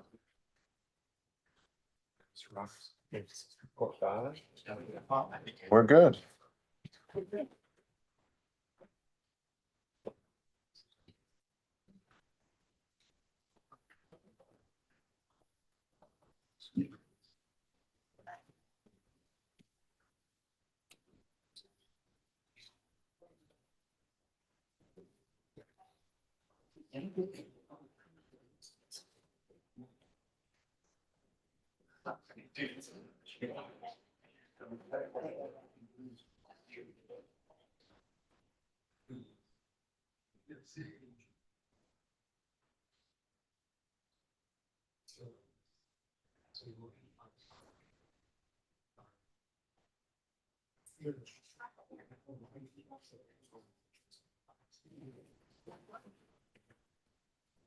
Important lesson, ladies. You try a case, have somebody write down what's been admitted and what has not, what you have objections to. So it's very easy for you to say yes, no, yes, Hey, are you all full? Yeah. no. Law students. Yep. Oh, okay. Hey, mind if I? It's question of the time, particularly like with the revised that we just had those documents in 5 days. So about 5 days. There's like rules of thumb. There's not like a rule. It's caution your deposition in time needs. There's no rule for what? Caution your deposition, like close in time. Michael, we still have an original.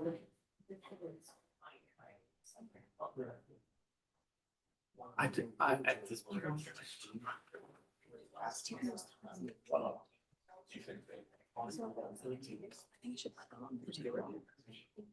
Because these are from the court. Yeah. Yeah. And then they can figure out what they want.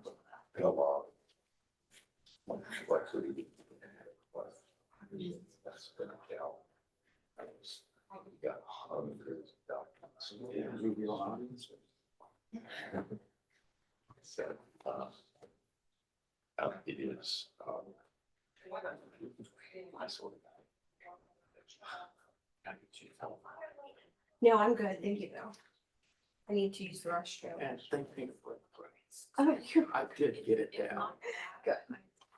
I still, this is often for the last 2 weeks. I don't know. Understandably so. I have been like hungry in my head. Something like, you. Yeah, I get that. Well, hopefully this weekend will be. So a lot of activities. Yeah. Hopefully we don't have to come back tomorrow. I'm not going into the office tomorrow. Winnie. Did you see about? I did. That's not to do. No one's like.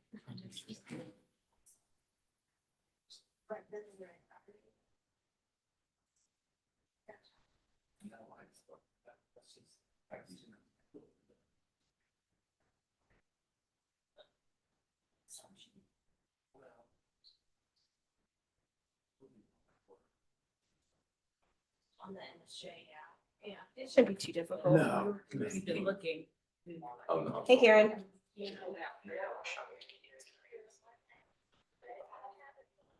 Oh, yeah.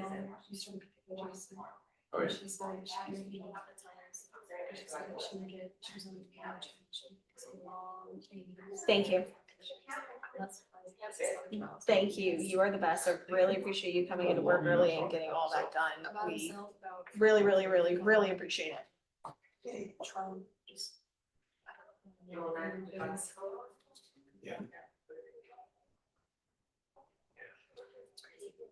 Yes, we are gonna be around. Can you give that Georgia Messenger my cell phone number? We'll be in the conference room nearby the courtroom. And so whenever they get here, they can just call and we'll come meet them. Thank you. Crazy. Do something like that. I just don't think this guy's on a great level. You know, I don't know why he won't.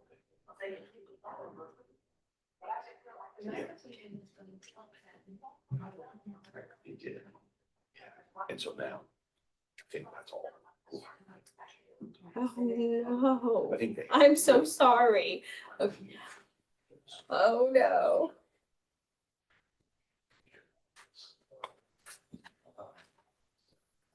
Okay. Thank you so much. I really appreciate you doing all that. I know that was a headache.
You have a timer question.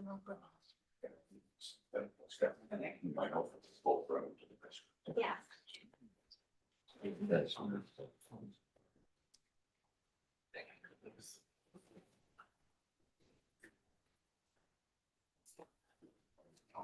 Well.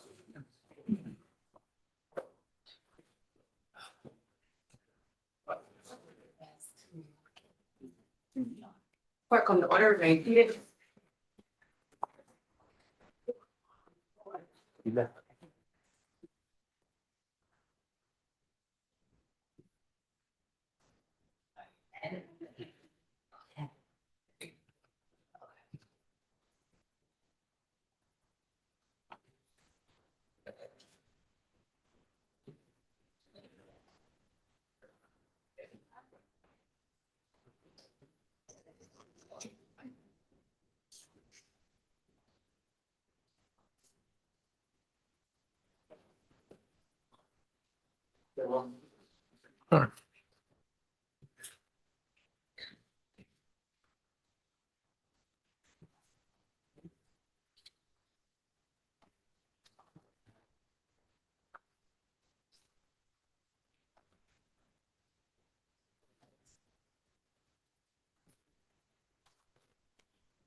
All right, ready, Mr. Roberts? All right, let's go back on the record. Received indication from Deputy Scott a few minutes ago that the jury had reached a verdict. And so I believe we've got all parties and counsel present. So we'll bring in the jury and I'll inspect the form. And if it appears to be a valid decision, if they filled it out correctly, then I'll have them publish it. So we can bring in the jury.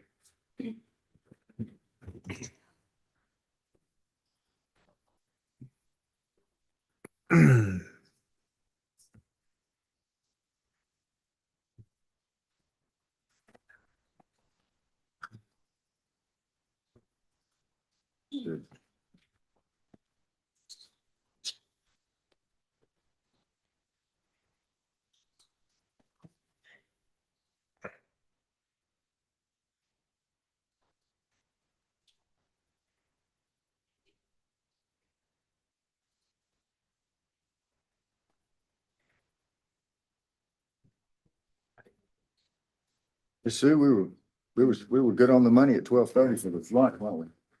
You can bring in the jury. Right, here.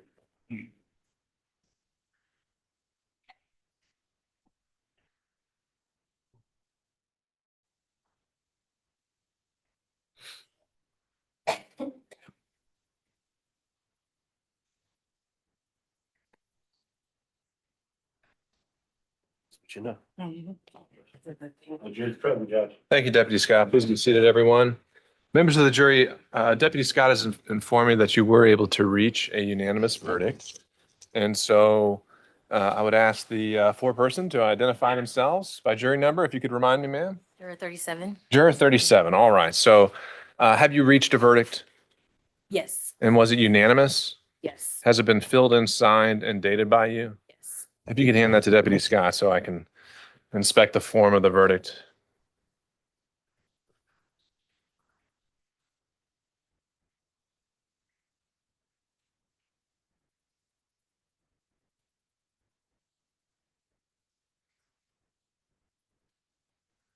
All right. I'm going to hand that form back to you. And you can stay seated if it's more comfortable, but at this time we have to publish the verdict. And so I'll ask you to read that into the record. If you could, you don't have to read every instruction on there, but just that anything that you had a notation of some kind, You could read the preceding question and the result. As to whether the defendants breached the contract with the plaintiffs for failure to pay, we, the jury, find in favor of the plaintiffs as the defendant L. Lynn Wood. We, the jury, find in favor of the plaintiffs as the defendant L. Lynn Wood, PC. If you have found in favor of the plaintiffs, what damages, if any, do you find for the plaintiffs? Damages for failure to pay, $1,034,199.99. As to whether the defendant breached the non-disparagement clause, we, the jury, find in favor of the plaintiffs. And what damages do you find for the plaintiffs? Nominal damages of $750,000. As to the allegations of fraud against the defendants, we, the jury, find in favor of the plaintiffs. You have found in favor of the plaintiffs. What damages, if any, do you find for the plaintiffs? Financial loss, $60,000. Pain and suffering, $750,000. Damage to reputation, $2,558,400. And total damages, $3,368,400. As to whether the defendant's conduct warrants consideration of punitive damages, we, the jury, find in favor of the plaintiffs. As to whether the defendants acted with specific intent to cause harm, yes. As to whether the defendant acted in bad faith, has been stubbornly litigious, or has caused the plaintiffs unnecessary trouble or expense to warrant reasonable attorney's fees and expenses of litigation, we, the jury, find in favor of the plaintiffs. This is day of May. All right, if you could hand that back to Deputy Scott. And if either of the parties want to inspect the verdict form that is available here. You can approach. Want us to inspect it? It's only if you want to. It's available. All right, at this point, I would ask if there are any objections to the form of the verdict on behalf of the plaintiffs. No objection, Your Honor. Any objections to the form of the verdict on behalf of the defendants? None other than what we've already perfected in the record with respect to the form of the jury verdict that we discussed with the court. We don't All right. have objections. Noted. All right, is there any reason we can't proceed to the next component of this trial on behalf of the plaintiffs? No, Your Honor. Or anything on behalf of the defendants we need to take up? All right, hearing none. All right, members of the jury, at this point, your service is not concluded yet. By law, when a jury makes a finding that you're awarding punitive damages, we divide the trial where there's a second phase. Because punitive damages, I have to instruct you on other components of the law, and there's a little bit of additional evidence you have to hear as it relates to punitive damages if you're going to award any, as well as you indicated on the form, whether there will be attorney's fees to accompany the bad faith, whether plaintiff is able to prove any of those. So to that end, I do believe that from what has been presented to me, we're going to have that matter again before you for consideration within before the end of the day. And there's some things we're going to need to do on our end, housekeeping. I'm hoping we can be back with you around 1 o'clock, so about 30 minutes, and we'll resume evidence in phase 2 of this trial. So with that, you can retire to the jury room. Take a look at it and just write the numbers down so we can have it.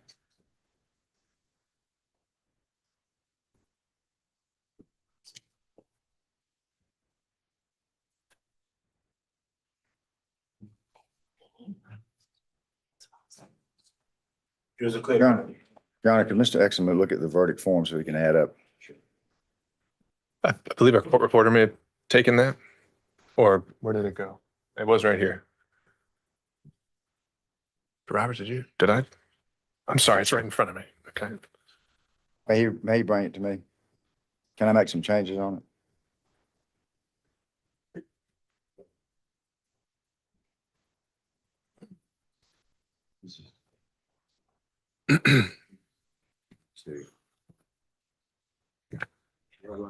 Photocopies. That's fine. That's fine. Yeah.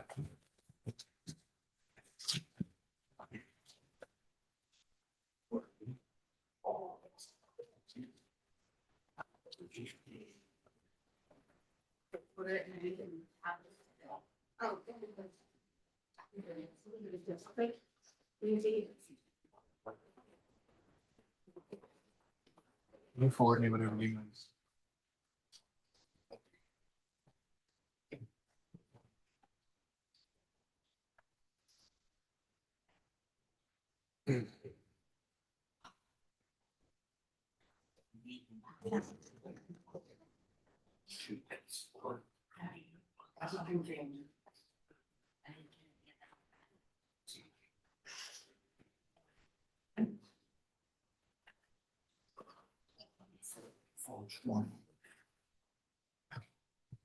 Okay.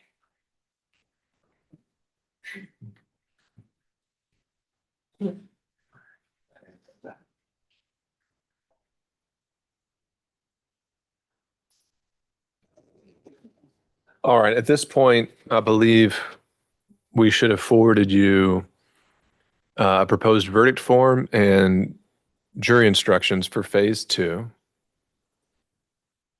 And so I would propose that we work backwards because I think those instructions may inform the admissible evidence and how we move forward on that.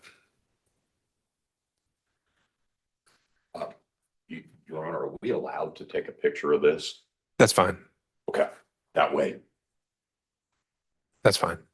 It'll be, And I wasn't paying attention. I'm sorry. no, that's Your Honor. fine. It will be, it'll be filed as part of the docket at some point.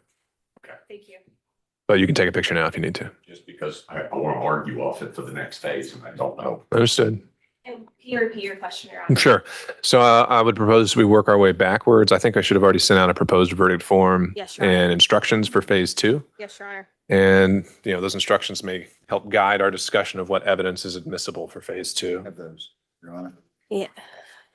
They were sent to us before, or 1250, I think, is the, Not showing 1250 from this suit. why don't, we're going to print off a copy for you too. 1050. Or sorry, 1050. Can we print off a copy of the, How many copies? just do 3.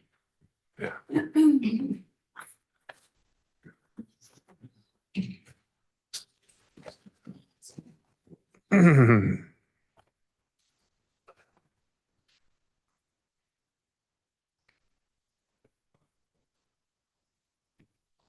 Okay. Do you have any of these numbers are coming in? I or- don't give a damn. Okay. And do we have my attorney, our attorney's fees?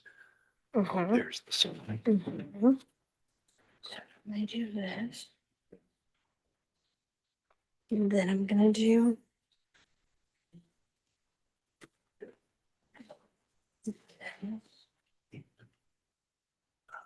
Ready to say the. Let's not send attorney's fees. Ah, Oh, okay. I know, Okay, I know, it's my fault. is this, want this to be its own exhibit? Yes, please. Mm-hmm. So I'm not taking a stack of paper up there with me. Or I am, It's up to you. would like to. Do you want me to mark it? Yeah. And this is the Buckley Beal, and then that's the, BSB.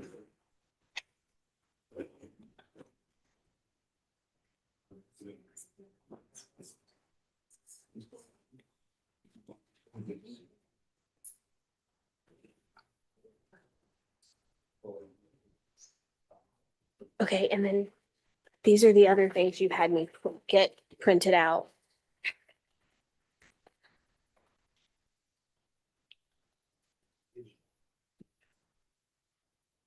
I don't think you're introducing any.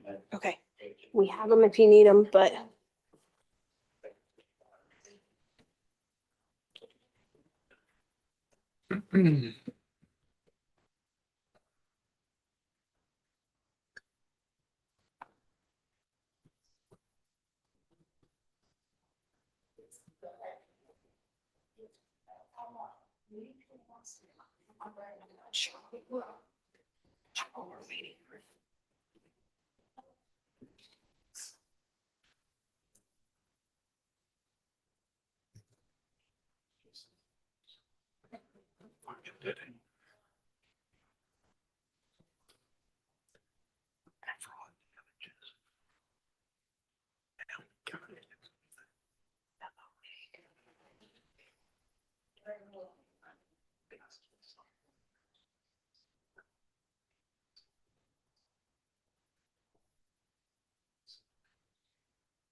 Where's Nicole, Jonathan? Okay, well, we'll talk real briefly. I'm gonna handle this.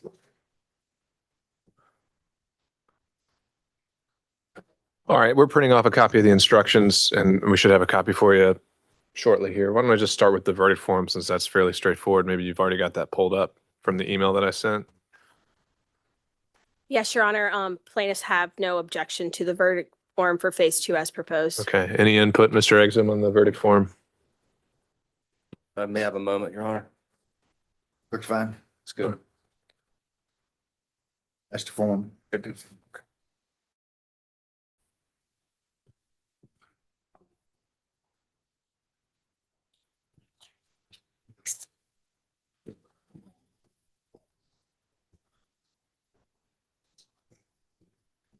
All right, so we'll revisit the charges at the close of the evidence. I just figured now it would be valuable to kind of hone the arguments and what it is we should be considering to take a look at it now. So I've handed y'all a 7-page phase 2 charge, and I'll mark that as Court's Exhibit 6. So for the record, it's clear what we're working off of, and I'll tender that as Court's Exhibit 6. And it should be the same copy that I provided you over email. And so it starts off, it's technically a non-pattern charge because there wasn't anything that really honed it, but just saying that plaintiff has the burden to establish attorney's fees. They have to be reasonable and they have to determine the amount essentially. And so from there, it's all the pattern charges as to punitive damages. I would keep the parenthetical on page 2, meaning you should also bear in mind that they've already been made whole through compensatory. Oh, shoot, I wrote on it. I'm going to need another clean copy at some point, just FYI. On page 4 is, I think, where we need to get in and tailor a little bit more, perhaps, but let's put a pin in that one.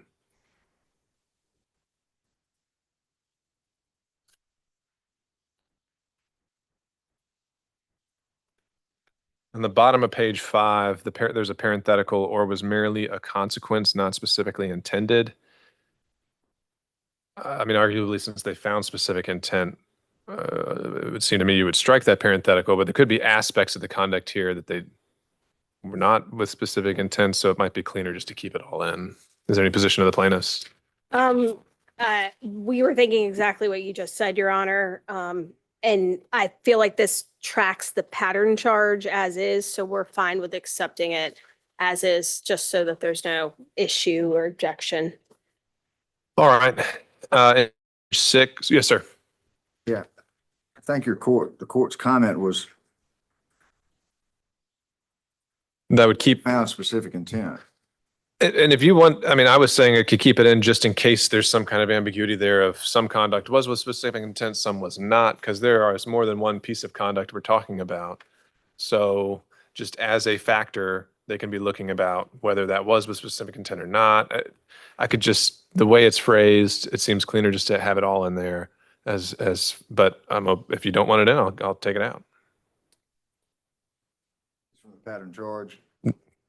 Okay, I'll leave it all in. Page 6, it had in there as a pattern to re-instruct them on bias, sympathy, or prejudice, and so I'll do that again as phrased in the pattern charge. And that was essentially it. So again, the only thing to really tailor in my mind, open to suggestions and other language any party wants to propose, would be on page 4. Yes, Your Honor. And that's the only proposed changes we have to the entire packet. Given the facts at issue here, we don't think subsection F or G is relevant here. And we're fine with all of the other ones.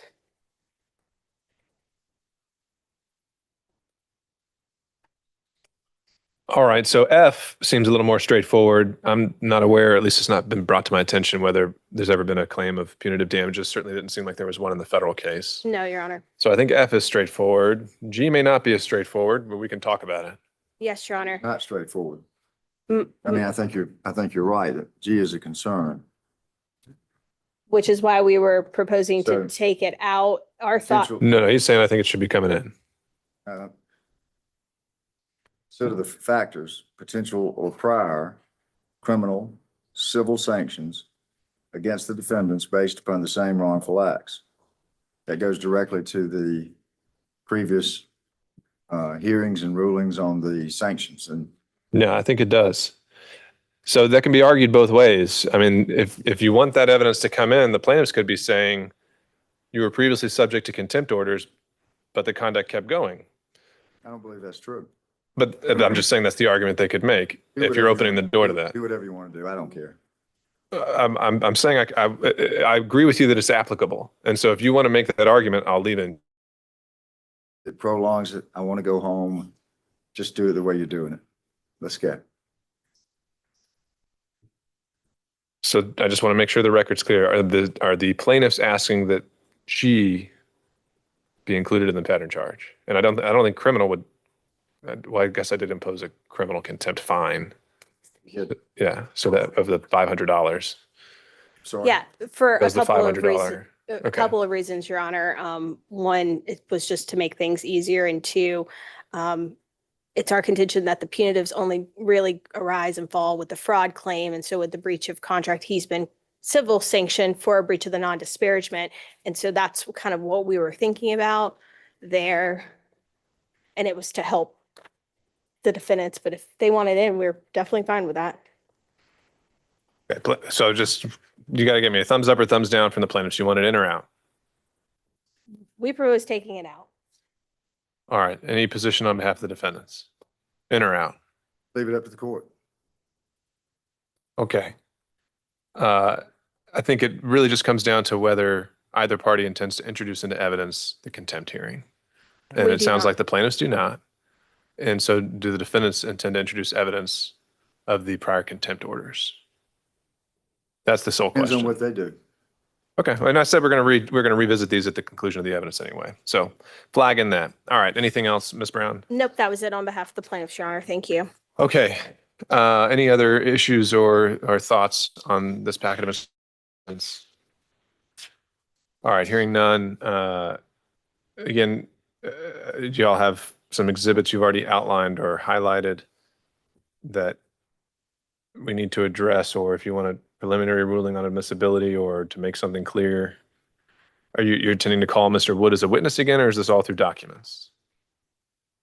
I believe we may be calling, I need to speak with co-counsel to confirm. The plan has changed a couple of times, as you can imagine, Your Honor. We're trying to streamline this as much as possible.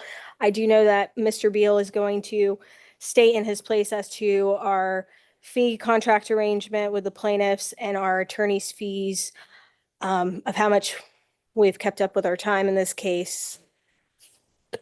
And I will, Just because I think it's likely that there may be some follow-up questions, I think we need to do this formally where we'll have Mr. Beal actually take the stand yes, Your Honor. to do that.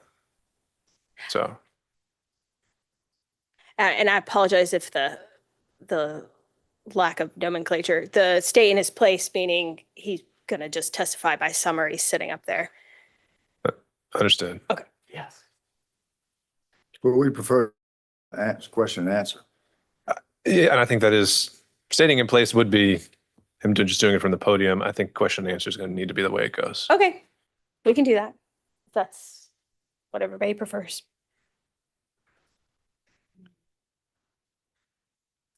If we'd like to go ahead and address I think that everything else that we might potentially bring in has already been identified or was produced earlier this week by the defendants. So as to the attorney's fees exhibits, we can hammer that out now if we would like. So you've got those unredacted versions that we've sent. They're marked, Yes, Your Honor. and those have been provided now.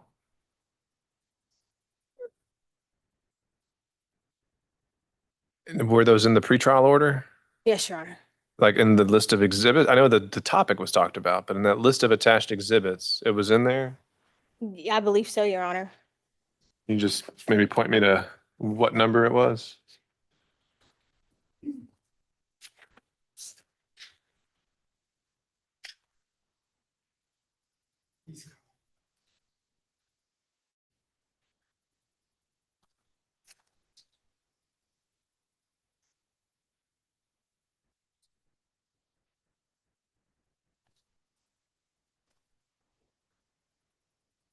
Sorry, Your Honor. No, we're not planning on calling Mr. Wood, in the punitive phase. Well, the question would be, what documents they intend to offer? That's what I'm trying to press down on. But right now, we're talking about the attorney's fees billing records, and I was trying to confirm whether or not this was in the pretrial order. We're not going to put the attorney's fees into evidence. I'm going to review them and testify off them. Okay. I'm going to put only a one-page summary that was not listed because we didn't know what the fees were. We do now. And that's it. It's just a summary. Well, now, He's got all the redacted and unredacted fees. So you're just gonna take. well, we've looked over, I just gotten this. We've looked over the detailed billing records. And there's several areas that clearly are not permissible. I'll let Mr. Exton the bullet list of those areas. And obviously they've included them in their total fee. So I think that would be an area of cross-examination we could go into, but at the front end here, it'd be good to Well- get some additional idea of the areas of contention. Yeah, the problem is I can't do it on cross-examination because he's not putting the detailed bill in.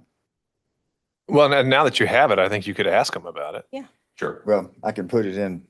if you wanted to. I don't think Okay. that would, I don't see why not. If he can authenticate it, which I think he could since he just emailed it to you. Mr. Exum, what, if you want to, just so I can have some idea of the issues that are percolating here, what are the concerns you have with the billing records? Yes, Your Honor. The largest item is references to Todd McMurtry and the work they did with his team, at least after he was entered into the case, and at least up until about June 3rd or 4th, when, up until the point where we filed a motion to prevent the McMurtry defendants being dismissed. Other than that, we see no reason why we should be billed for the work they did with the McMurtry defendants, because that's the McMurtry defendants part of the problem. All of that is deducted in the summary. Oh, okay. All of the McMurtry, we went by line, found everything to do with McMurtry, put it on a separate list, totaled it up. So it's still in there. We haven't actually deleted it because we couldn't figure out how to do it on our program. But the total is $80-something thousand. $68,000. $68,000 and it is deducted from the total. What were the other categories? And there are a few references to, there's one reference to Chris Harrison, who was only in the federal case. Hmm. So, and that might be a small potatoes item, but we shouldn't be. But it's billed in for there. that. And then there was, We called Chris about issues in this case and see if he would get involved in this case in an attempt to resolve some issues in this case. And we talked about this case and using the bond in the other case to try to resolve issues in this case. So that's why Chris is on this one. Mr. Harrison was not counsel in this case. Right. He couldn't have resolved anything. So they wasted their time and now they're trying to bill me for it. So that becomes an issue of fact. The jury's got to decide whether that's reasonable. I don't really think we have to waste a lot of time with this jury and issues of fact. Okay, well, that would I think be that's a- your I think that strategy. Cake is baked. All right, Mr. Exum, anything else you want to raise now so we can have some idea of what might be coming up? one more thing. March the 7th, 2023. Rob Remar was the prosecuting attorney in Mr. Wood's bar disciplinary proceedings. He has nothing to do with this case, as far as we know. You want to proper why that one's still on there? Mr. Remar, we called Mr. Remar to see if he had evidence in that we could use in this case. And he told us several things. One, everything he had was confidential and he couldn't do it. He said, but he would talk to me about certain facts, but everything of the documents and everything had to just stay confidential. So yeah, there are some calls with Rob, but they didn't go anywhere. Well, those I will want to examine him on. Sure. All right, well, I think at least we know what the groundwork is there of potential issues to come up. Okay, so the Mr. Beal's testimony is anticipated. What other documents on behalf of the plaintiffs? There's any other documents besides the attorney's fee stuff we just went through? I don't think so, Your Honor. So the financial circumstances evidence you'd referred to earlier, we're now not going into that? We're not, and we found some case law that we don't have to. And we just thought it was gonna take all day to pick apart tax returns and explain things, and everybody was gonna, and my sense of timing sometimes expand, like things in the oven. And so we just decided we are going to not put that up. All right. If we need to put them in rebuttal, we will, but Sure. it'll be just for impeachment. It'll be So- pretty brief. So no financial documents are going to go in. That's what I'm hearing now. That's what I'm Yeah, saying, because some of them are not accurate at all. They're dated. right? So he's not going, what's he going to put in? It sounds like solely they're putting in attorney's fees and then the rest they're just going to argue about at closing. Okay. Sounds like we can get out of here. I'm ready to get home. Any, For this place. all right. I'll try not to take it personally, Mr. Wood. Any, That's not personal at all. I know, I understand. Compare this place to Motley. You should come by and visit. You probably want to stay at Motley than come here if you had the opportunity to see it. It's one of God's great creations. I imagine so. Any evidence anticipated or exhibits or testimony on behalf of the, No, we just see what they do. I'm not sure I understand what they're doing, but we'll see what happens and then we'll okay. respond if we need to. And then to that end, I was going to put 20 minutes on the clock for each side for closings. Any position on that from the plaintiffs? Yeah, 20 minutes should be. Any position from the defendants? Fine. Okay, well then let's bring back the jury.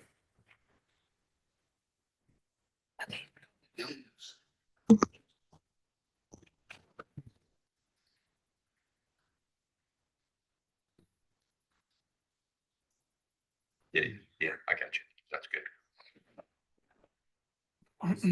Just so you know. Yeah, I do, because I wrote on this one. But you know what, actually, let's do a print copy and then you can go ahead and start consolidating as well.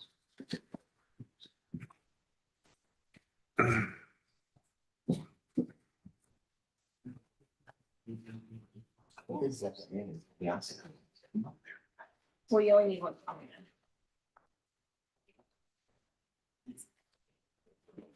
That's the jury.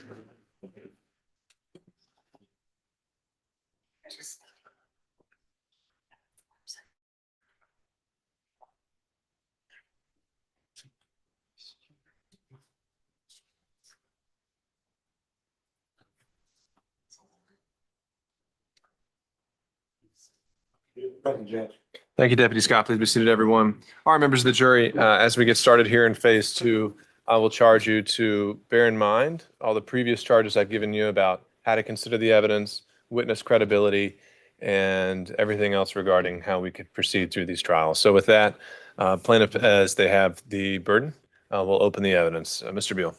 Your Honor, first I plan to state in my place the amount of attorney's fees incurred in this case, and then I'm gonna.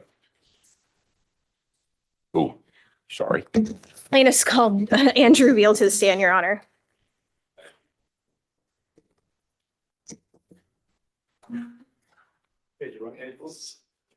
You swear for that the testimony should get a part of this. I do. Thank you, state his name for the report. My name is Andrew Beal, Andrew, BEAL. Okay, Drew, to try to make this simple and easy, I'm gonna hand you what's been marked as plaintiff 20 and 421. Take a look. Thank you. And you guys already got these by email, but I printed you a copy of these. What is this? Are you familiar with plaintiffs 420 and 421? Yes, I am. And can They you- are the fee contracts that we entered, that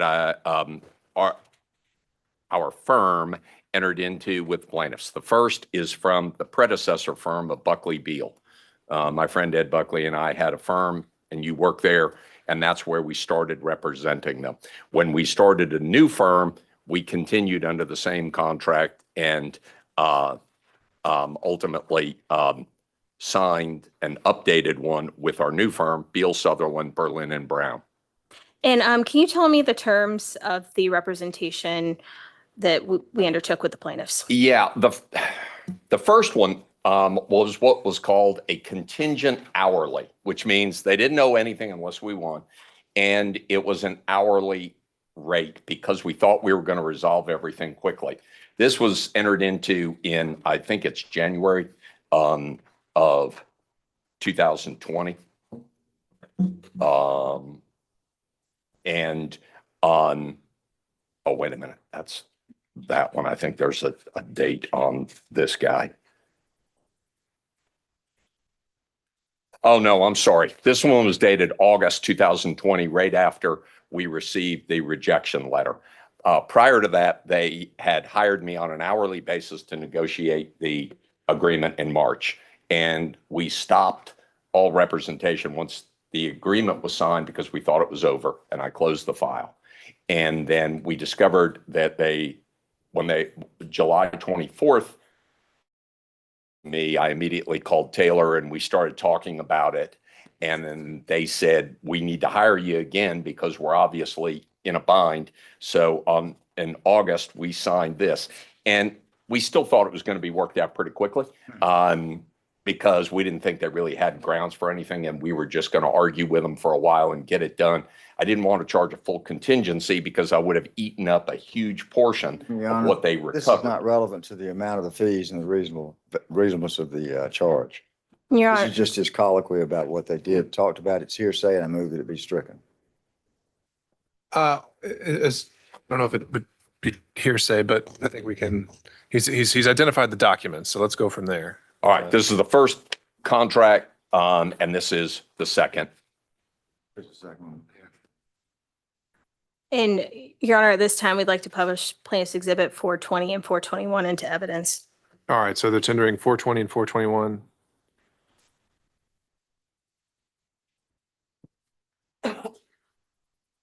Is there, This is the second. there's not a.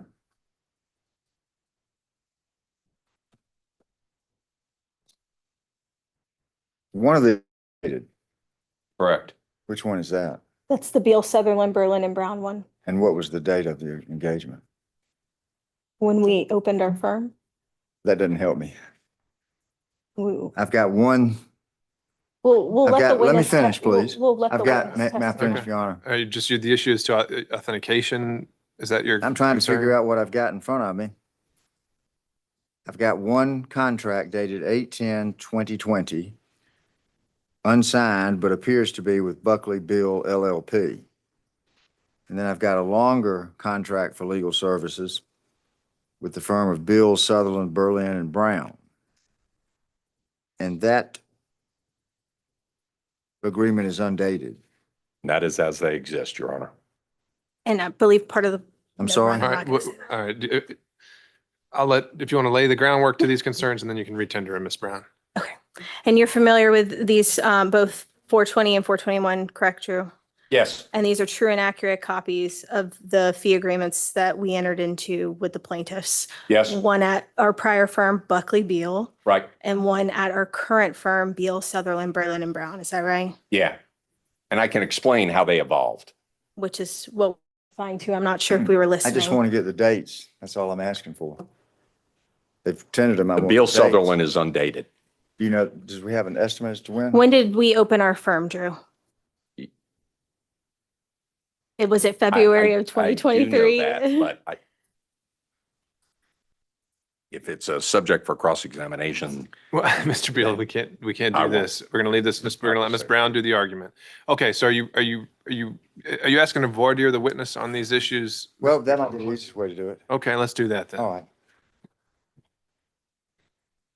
I think part of the problem is that we're not listening.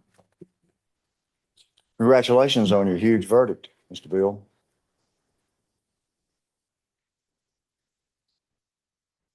On to appeal.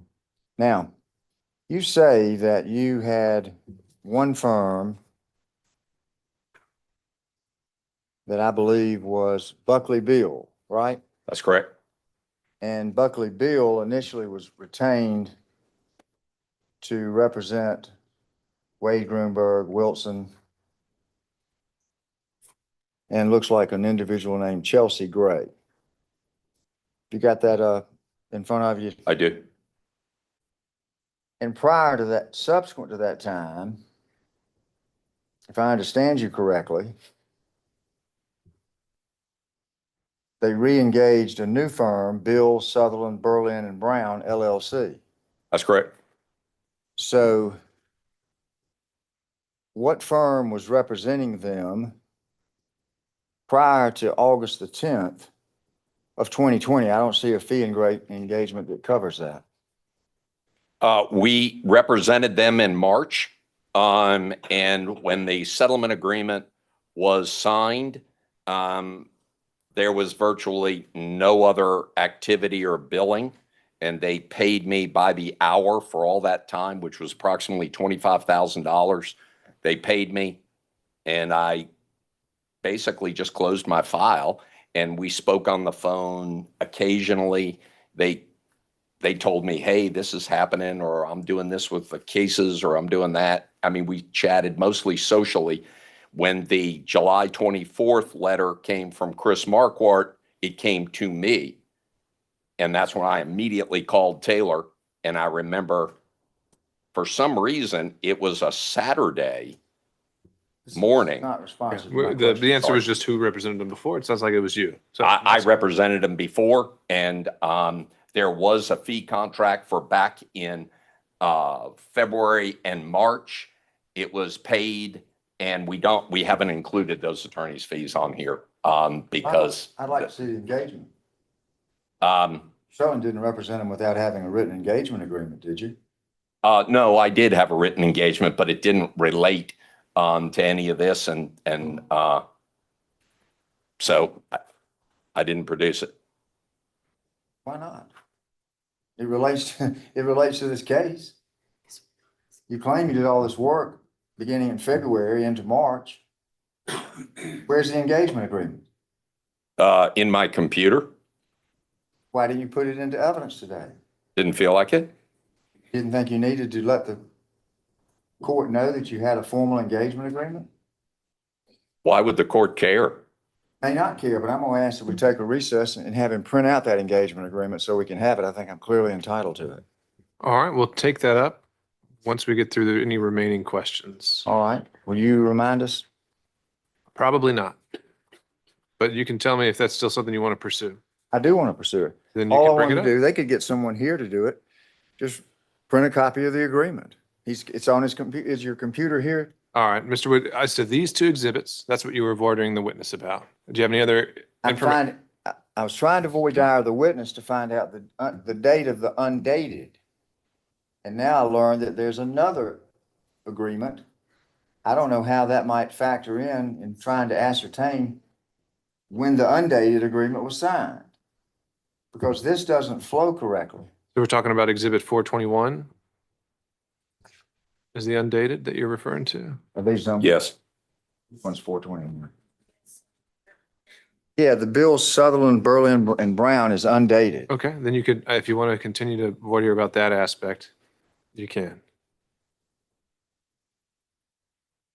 And then after that is a dated contract, August the 10th.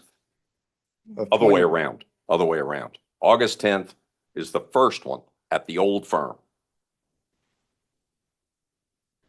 So then you're telling me that the Bill Sutherland, Berlin and Brown LLC agreement was subsequent to August the 10th of 2020? Was after, yeah, obviously, because you this don't have- firm you don't was have- formed, hold on one sec, because this firm was formed after Buckley Beal. So you don't have an engagement agreement upon which you're relying for attorney's fees prior to August 10 of 2020? Well, not here in evidence, and I'm not seeking those fees. That 25,000 we didn't include. So any fees that were charged by either firm prior to August the 10th of 2020, you're not asking to be paid on those, am I right? I don't think we are now. Well, I'm going to make sure. Okay. Are you Well, or you you can not? ask me about it and we can go through it. Or you are, or you not? Okay, so is there any objection at this point to exhibits 420 or 421? Unredacted bill. Well, now that's sounding a little bit more like cross, Mr. Wood. I'm asking for a question. I haven't asked a question yet. I have not done. We're not done with direct. 420 The, and the question is whether you have 421. an objection to 420 and 421. I do. What are the grounds for your objection? One of them is undated. The other one is dated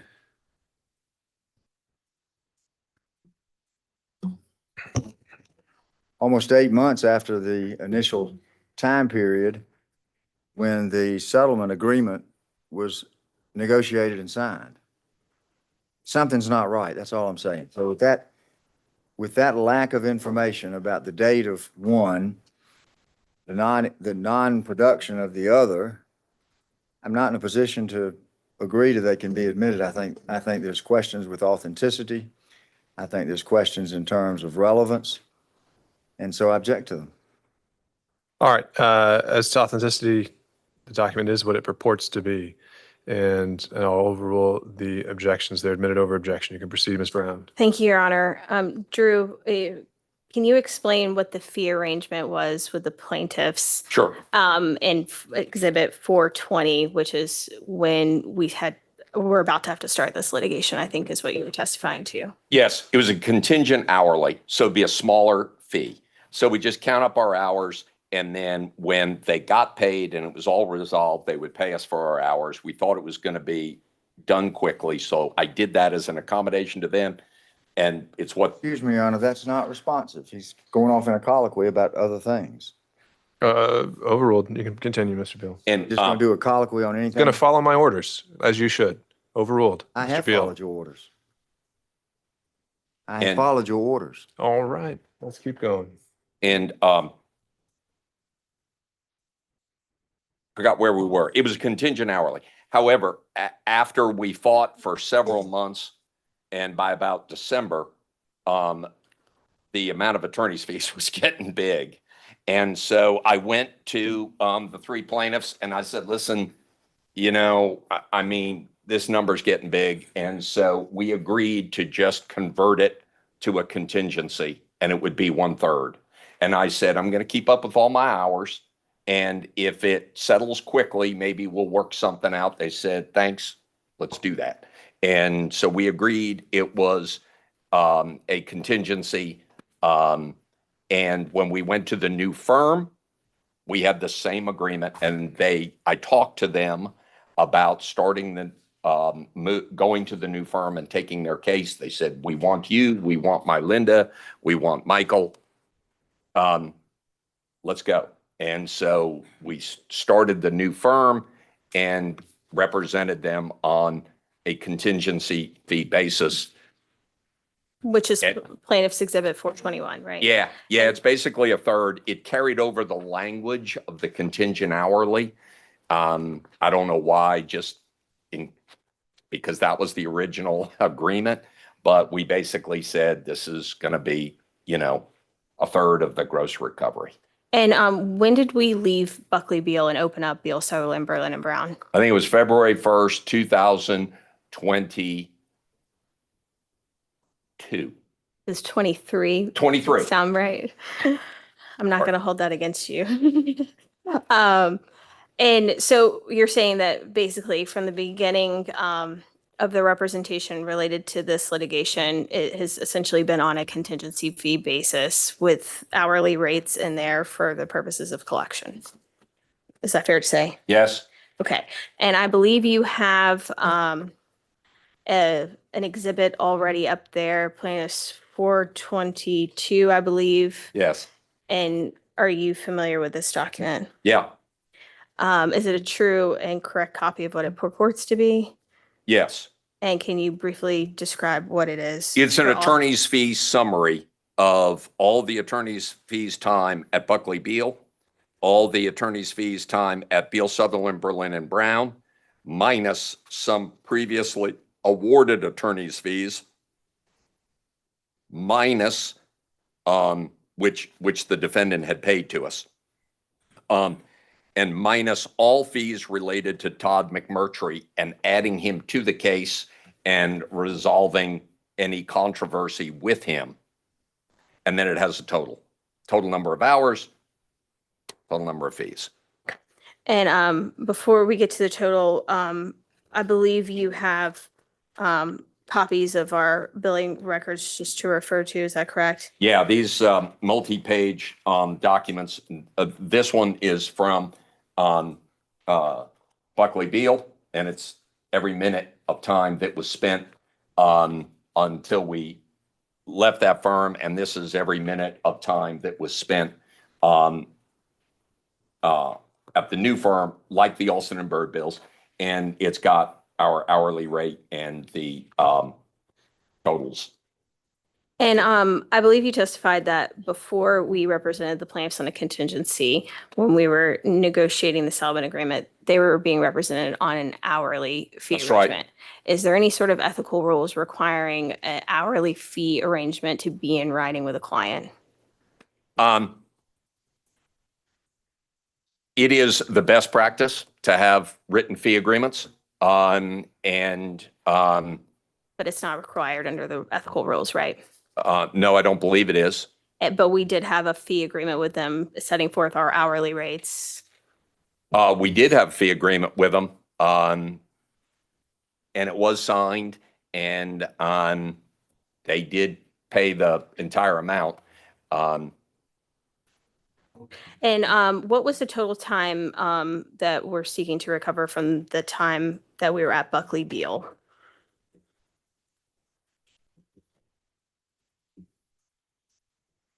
You mean the total value? Yes. And I believe if you look at the attorney's fee summary, it'll. Yes.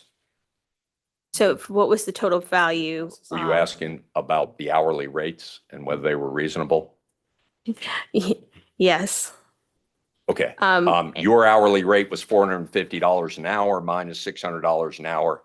And it is the rate that I have, actually at Buckley Beal was $500 an hour. And I regularly charge that rate, bill that rate, and collect that rate. I shouldn't say collect.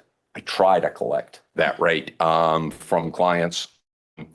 And that is your hourly rate. And it is standard and customary in the Atlanta area for somebody of yours and my relative level of experience. Michael Glossop is listed at $185 an hour, which is probably below market for his level of experience as a senior paralegal.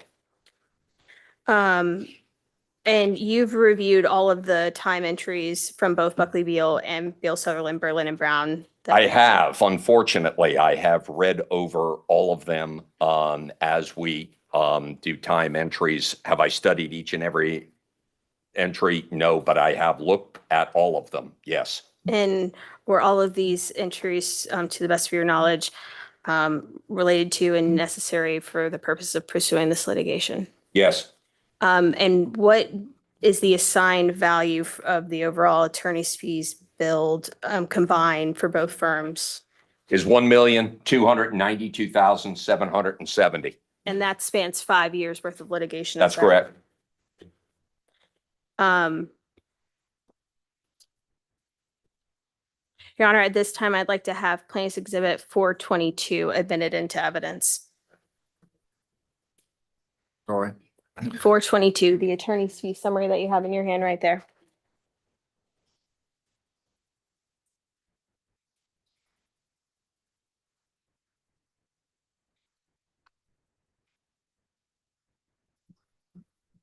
We object, Your Honor. This witness has testified that he didn't charge for anything prior to 8/10/20. And yet he's charging from 2/21/20 for Buckley Beal. And he's charging from strike that. He's charging from 2/21/20 for Buckley Beal. So he is including. So it's not clear, is he including it or is he not? If he's included it, he said he was going to deduct it because they had paid him. It doesn't show a deduction. So we object to based on his testimony, we object to this document. Your Honor. All right, the document was tendered as a summary prepared by Mr. Beal. Any concerns as to its substance or what it contains can be examined into on cross-examination. It's admitted over objection. Anything further, Ms. Brown? Yes, Your Honor. Is there anything you'd like to clarify, Drew?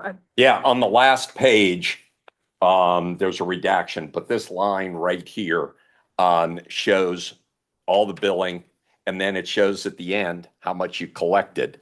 And it says right there, receipts, 47,000. And that indicates the 25,000 that they paid me. And then there was an additional payment that they made when they collected fees on something. They made a payment toward the contingent hourly of however much. The difference between 47 and 25 is about 22,000. So they paid an additional 22,000. So that amount is deducted from the totals. That's why I said we haven't billed for it. It's actually on here. You can see all the time we did in February and in early March, but it doesn't pick up on the total because we got paid for it. So on this And attorney's so fees- technically, could it be there? Yes. Should it? I probably should have, but since they paid it, it didn't show up on our computer printout. So not being the best on computers, my numbers don't include it. Okay, so the overall total value from Buckley Beal being the $583,992 does not include the $42,000 that they paid by the hour. 47,000, Thank you for correct. the It correction. doesn't, but sorry. Your Honor, I have nothing further for this witness. Like, I'm sorry, I may.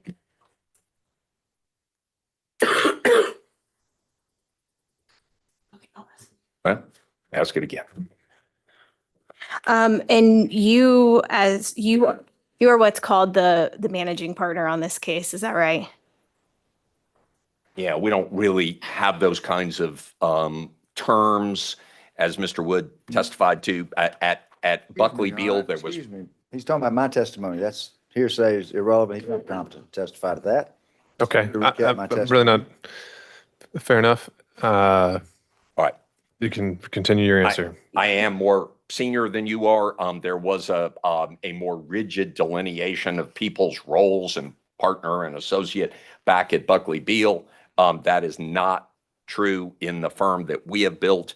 But yes, I am the more senior partner on this file. And you've reviewed all the work that either firm has put together and has done in this case throughout its 5 years worth of litigation. Yes, absolutely. And at Buckley Beal, a part of my job as a senior partner was to review the stuff monthly. And so I had to go through everything and edit and make sure it was correct. And so all the work that we've performed at either firm was necessary and reasonable for this litigation. Is that right? Yes, I've been doing this a long time and it was lengthy and aggravating. And now that I see how much Joey and Chris are charging, I'm a little upset. Excuse me, Your Honor. That's not, move to strike. What, that has nothing to do with his testimony. But Talking it, about what Joey and Chris charged me back in 2020. okay, well, I think all of the jury will be instructed that they're allowed to consider all the evidence that occurred in phase one as well. And they talked about rates. So to the extent they accept that testimony or not, you can cross them on it and the jury will be the final arbiter. Overruled. Anything else, Ms. Brown? I have nothing further for this witness at this moment, Your Honor. Thank you. All right, cross-examination. Could I receive a copy of you sent us by email, but a hard copy of the unredacted itemized bill? We didn't. Don't have a copy for you because I gave it to you via email and we didn't tender those into evidence. Well, you have an itemized bill that you sent to me today. You sent it by email. That's correct. And did you review it? I have previously, I didn't this morning. You know how many entries for both firms predate August 10, 2020, the date of your engagement agreement? Well, 0 from Beal Sutherland because it wasn't formed till 3 years later. So Bill Sutherland was formed at what time? as we said on direct, February 1st, 2023.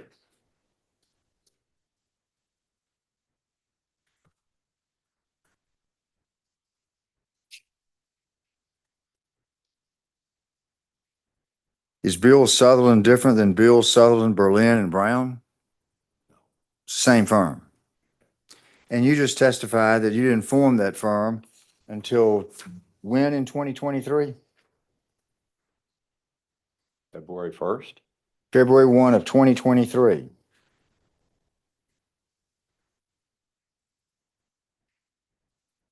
So the firm didn't exist prior to that time, is that right? That's what I just testified to, yeah. So where is the agreement with Bill? I'm just going to call it Bill Sutherland, is that okay? Where's the fee agreement with Bill Sutherland, which would have to be dated sometime after February of 2023, because the firm didn't exist before that, right? 421, Exhibit 421. Can you tell me 421? And this is the undated engagement between Wood, Wade, Grunberg, Wilson, that you say would have been signed sometime after February of 2023. That's correct. So then we've got a contract signed with Buckley Bill, 8/10/2020. Yeah. Bill, Buckley Bill. Yeah, it's, you said, and then we have, I and it's didn't the say- reverse. I'm talking about when, then we have another one, but nonetheless. So this fee agreement, undated 4/21, was executed on or after February of 2023, right? Because your firm didn't exist until then. Yeah, how is this that? Just answer the question. as Sorry. best you can. Yes, that's true. And so prior to February of 2023, the plaintiffs were at all times engaged your firm under the Buckley Bill contract dated 8/10/2020. Am I right? We had the Buckley Beal contract, 8/10/2020. right? We left, plaintiffs insisted that we have the same relationship. We entered into a separate contract for anything else that we did for them. Then we entered into the 421 contract. What else were you doing for them? Besides this case? It is not appropriate for me to comment on that. Just commented on it. Yeah. He opened the door. I disagree, Mr. Wood. So how many matters have you represented these people on? Objection, Your Honor, relevance. Yeah, sustained, More than one? Same objection, Your Honor. sustained. How many matters did Buckley Bill represent them on? Same objection. It's beyond this case and what he's introduced as attorney's fees in this case, Mr. Wood, I don't see the relevance at this time. Has it been more than one? Same. So I've sustained the objection.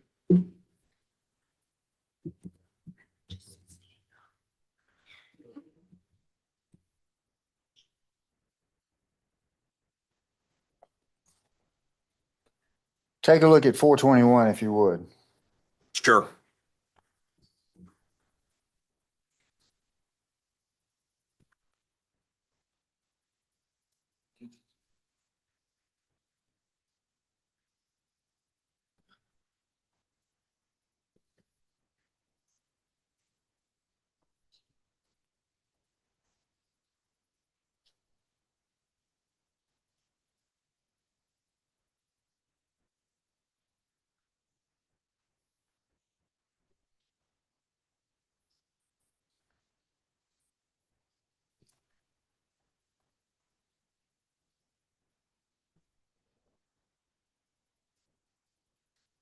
Page 3, Okay. Yeah. under fees. Yes.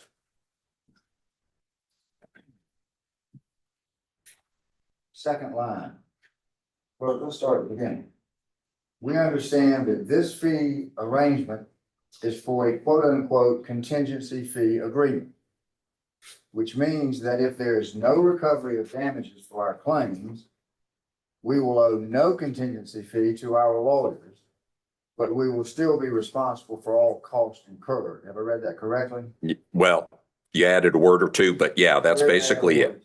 Get it right. You said for an agreement to be a contingency fee arrangement. It just says, we understand this fee agreement is a contingency fee agreement, which means it is, if there's no recovery for our claims, we owe no contingency fee to our lawyers, but still, we will still be responsible for all costs incurred.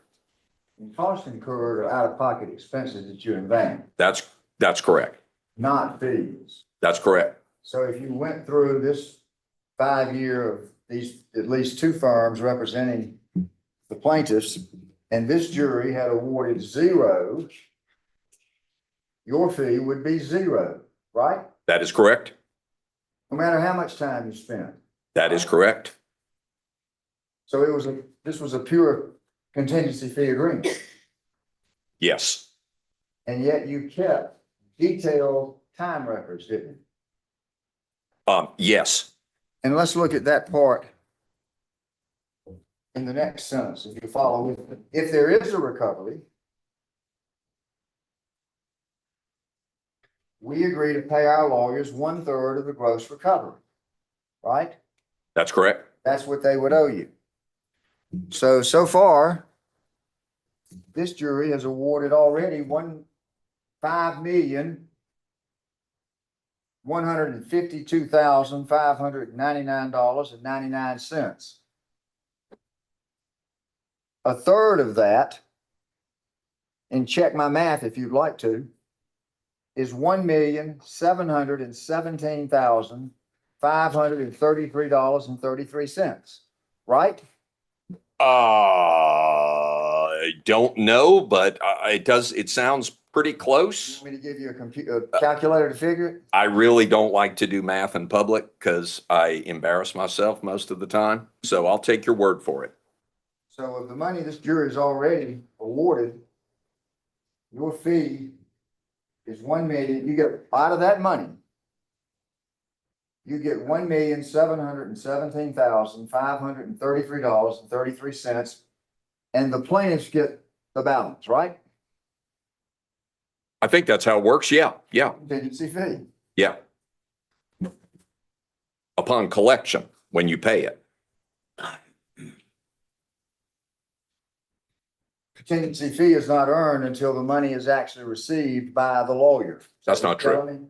That's not true. Well, then what do you mean by saying when I pay it or if I pay it? Well, that's the only time the money actually hits our account.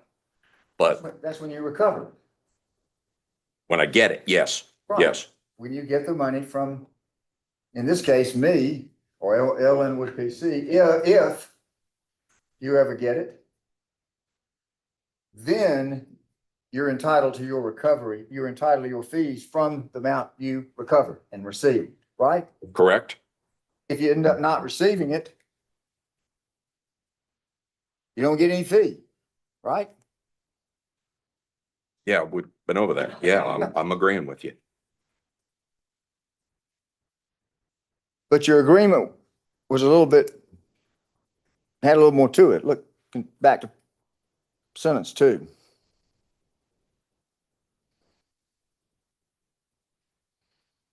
Says, if there's a recovery, we agree to pay our lawyers 1/3 of the gross recovery, right? Well, that's part of it. I'm Yes. getting there.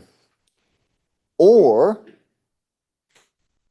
for their time at the rates set forth below from the gross recovery, whichever amount is greater. Provided, however, there is in no event shall the lawyer's fees exceed 1/3 of any gross recovery or partial recovery. Have I read that correctly? You have. Now, how much money are you asking for attorney's fees now?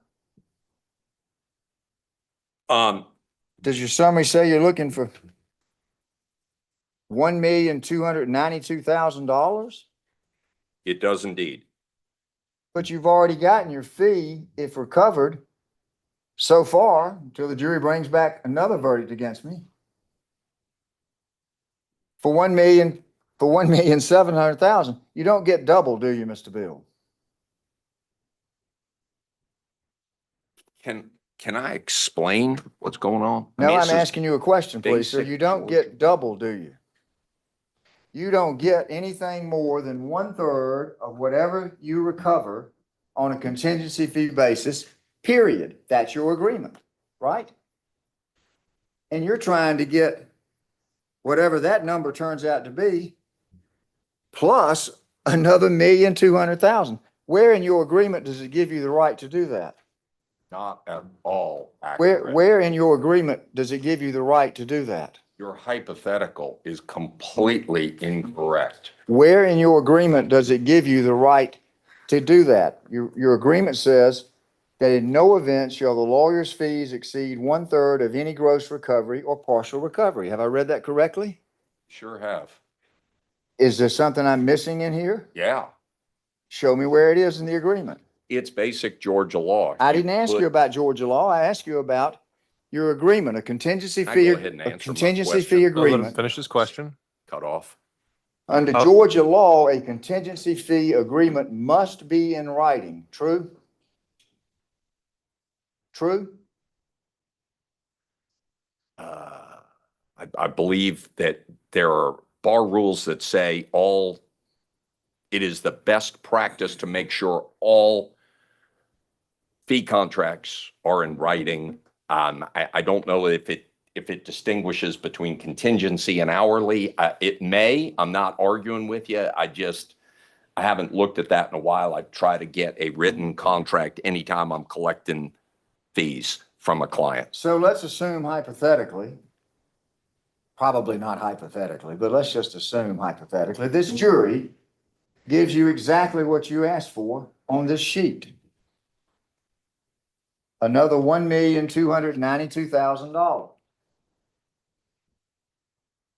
Under your agreement with the plaintiffs, you would be entitled to 1/3 of that money, wouldn't you? Yes, I would be entitled to that, but that has nothing to do with the presentation of attorney's fees damages to this jury. Any attorney's fees you are awarded in this case belong to the clients, true? Correct. So any attorney's fees. That's you are the awarded- point. That's the Any point. attorney's fees that you are awarded belong to the client, they're not yours. And from the client's award, you only get 1/3, right? That's correct. So far, we're up to $1,700,000 for you, right? And if you get another 1.292, what you're asking for now, it wouldn't surprise me if you don't get it. I think you probably will. The question is, strike that. The question is, then you would get 1/3 of the 1,292,000, right? Yes, I think that's right. Yeah. So when you're asking the court and the jury to award you attorney's fees, you're asking for the jury to award the plaintiff's attorney's fees. That's it. Exactly. That's And what we're all you're asking. entitled to from that is 1/3 of what they are awarded in attorney's fees. Am I right? Correct. All right. Thank you very much, sir. Any redirect?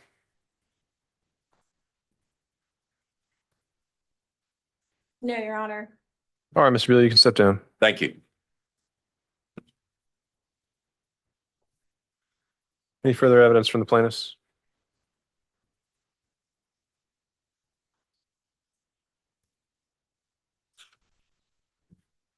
I don't think you have any other.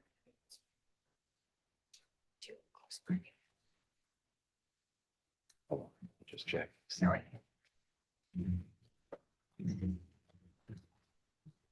Is this the itemized bill?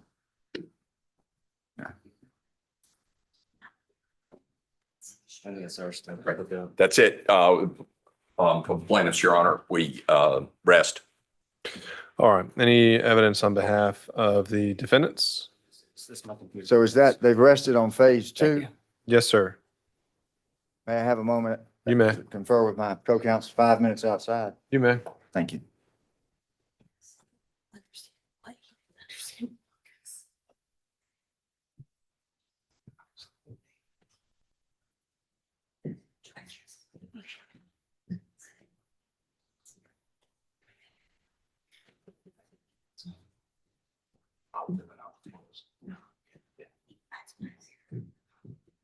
Thank you, Ron. So if the plaintiffs have now rested their case on phase two, the defendants rest, we have no evidence. All right, in that case, Would entitle us to the first closing argument. okay. Let's address this and the charges that we need to do outside the presence of the jury. Okay. And so members of the jury, I'll ask you to step back. We should be ready for, there'll be limited closing arguments, but there will be some argument to present. Allowed to the jury.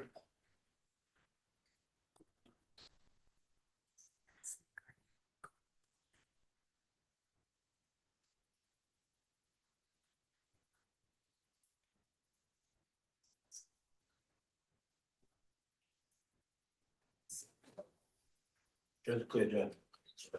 Why don't we? Do you have more copies of this? Great. Why don't we start with the charge? I don't have, based on the evidence presented, I don't believe I have any changes to make since we conferred about this before the jury came back. So I would mark this consolidated version as court 7 and ask the plaintiffs if they have any objections to the charge as provided in phase 2. And just to confirm, Your Honor, all that was removed was F and G. That was previously on page 4. F is still F is still there. in. Okay. How can it be? Oh, sorry. I think we re-lettered it. So we did remove what was previously F and G. Thank you for confirming. So on the charge, stay seated, Your Honor.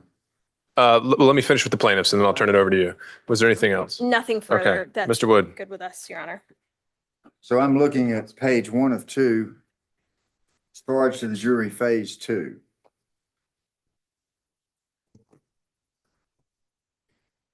It says, in considering the amount of punitive damages, you may consider the following factors. And then those are listed A through G. Am I correct that the court has now stricken F and G? The prior F and G that was on the draft, those referring to previous punitive award damages or potential or prior criminal or civil sanctions. Well, I'm not on the right request then. I don't have that one. I don't think. That's what I took out. I'm reading to you what I took out to confirm when you said F and G, that's what was F and G. Could you help me out here, Judge? And let me. Yes. So the two pager I've given you is the same manner we did in phase 1, which this is now it all put together. We had a rough draft version that has the headings. And in the rough draft version with the headings, which was Courts Exhibit 6, I believe, on page 4 is where we have that charge you're talking about, where that was really the only one that needed to be tailored to the evidence. The sole evidence here that's come in is going to be anything that came up in phase 1 and anything that just came up now. But really the only thing that came up now is attorney's fees. So really the question is just whether any of these items can be tied to something in phase 1, as I see it. So may I approach, Your Honor? Maybe just help me out. Is this the final draft of the final? So that's the rough draft. I don't have the final. I think Mr. Exum does. Is that simply the 2 pages? That's right. That's the entire charge? That's right. So if that's correct, they've rested their case. They weren't allowed to go into any evidence of my financial circumstances, my financial condition, or the net worth of my net worth, if any, in the first phase, right? They certainly didn't establish your net worth.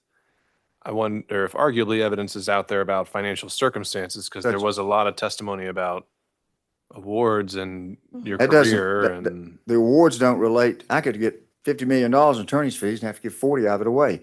They were not allowed under law to go into my financial circumstances, my financial condition, or my net worth in the first phase, right? That's right. So therefore, if they try to use that now, it's too late. They should have put it into the second phase, and they've rested their case. So in the charge, F should be stricken. The financial circumstances, that is the financial condition or the net worth of the defendants, there's no evidence. So they can't consider that. It needs to be stricken from the charge. I agree with you that I think it needs to, at a minimum, be tailored. What would you tailor it I would, to? at a minimum, strike the net worth. We're fine with That that, should Your not be Honor. added. And No, no. just briefly, And I want to Mr. let the plaintiffs, but if you want to finish arguing, I would say to, I'll consider whether evidence of financial circumstances came in phase one. I think, It couldn't, because I wasn't given an opportunity to talk about my financial circumstances, the fact that I haven't had an income in 5 years. The fact that I've got an $8 million security from the defamation case, tying up cash and 2 of my properties.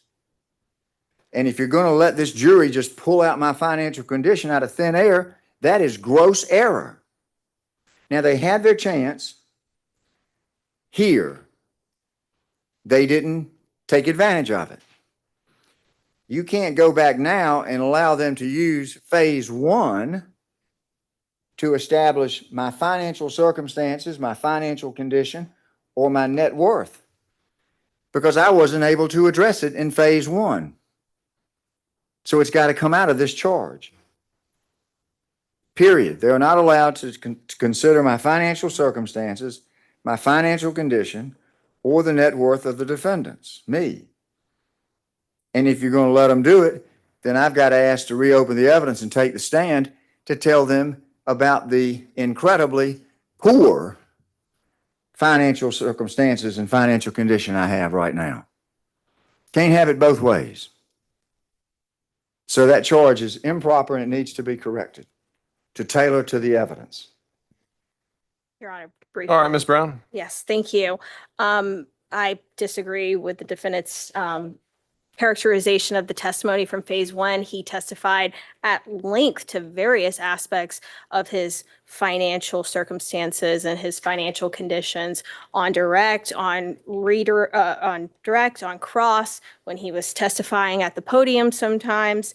So the jury has already heard evidence at length about Mr. Wood's financial condition. Number two, the fact that he kept the money at issue in this case and transferred it from his PC to himself individually is a fact of his financial circumstances and conditions.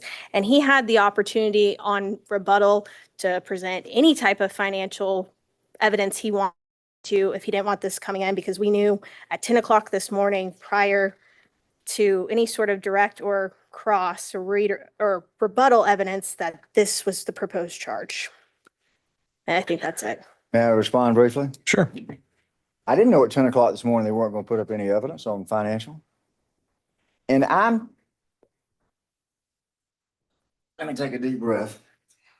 I did not give any information about my financial condition. That is a lie. I didn't have the opportunity to testify as to my financial condition. And the fact that there was one reference that he came up with, Mr. Wood got $20 million from DeVita, he didn't even ask me that. That was just his number. But I didn't have a chance to explain exactly where that money went, where the salmon money went. So I did not have any opportunity to give any evidence on my financial condition, my financial circumstances, or my net worth. And it's too late now. They made a decision not to go into it evidentiary-wise on phase two. So that's got to come out of that charge. I'm not going Thank you. Well, Well, don't say, don't speak. all right, all right. Hold on. And they shouldn't be allowed, I move in limine, they shouldn't be allowed to talk about any information that they claim is about my financial condition that came out of phase one.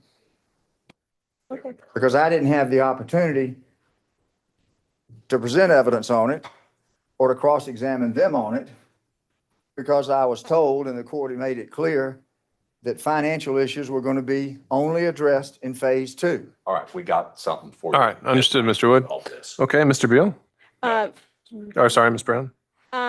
Your Honor, although we strongly disagree with the defendant's we are fine taking out F in the current draft that Ms. Sue gave us in the printout, just so that we can go ahead and get this show on the road. It's been a show. All right. May I quickly add? Well, no, I don't think there's But anything I else. also need a ruling on the motion in limine that they're not going to be able to get up here and start manufacturing argument based on what they've pulled out of thin air or what they speculate or what they may have said in phase one.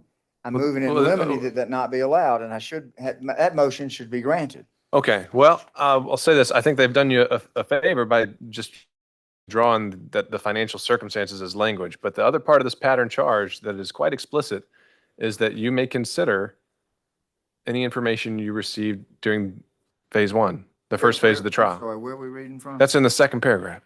So that's all fair game to the extent it relates to the other But factors. there wasn't any evidence as to financial conditions. And they've already said they're not going to argue that. They said that's not coming in there. But the way you phrased your motion in limine was that they couldn't be talking about phase one evidence, and that's not They accurate. can talk about phase one evidence, but phase one evidence, they were not allowed to go into any evidence on my financial circumstances, my financial condition, or the net worth of the defendants.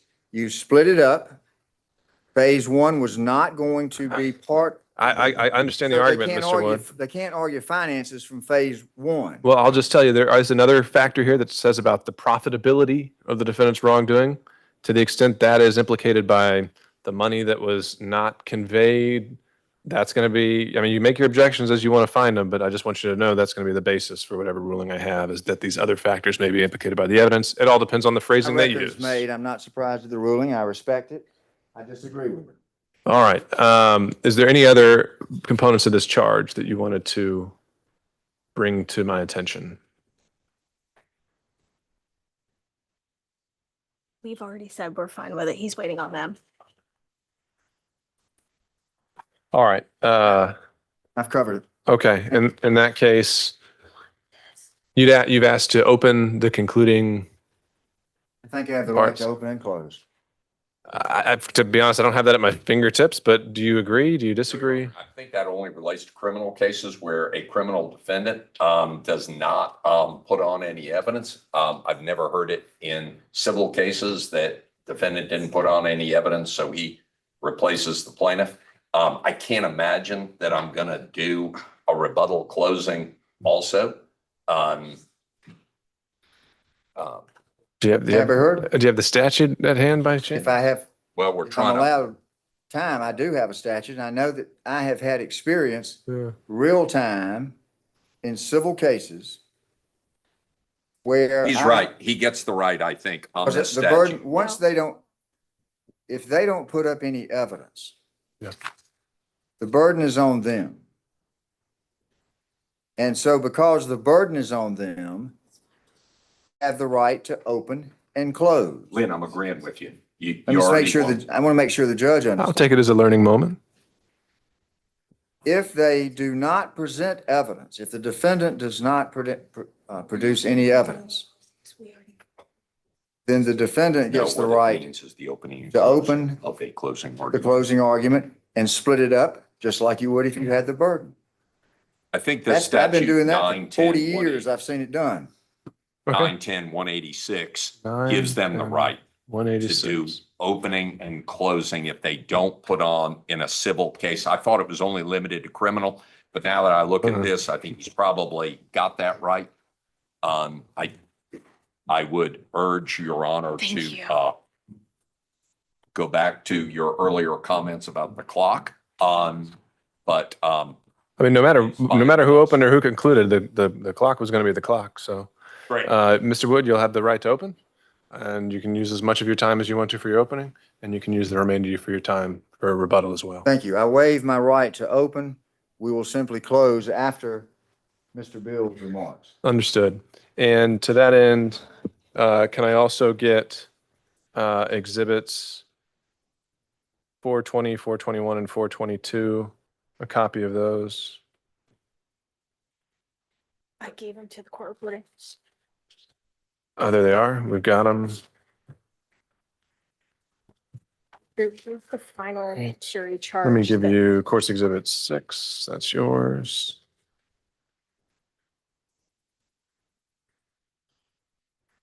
All right, and with that, we'll bring back the jury. At some point.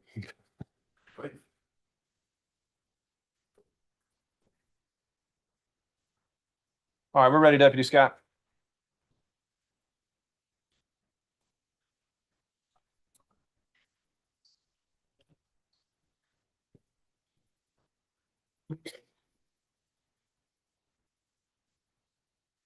We're ready. That's what Gary.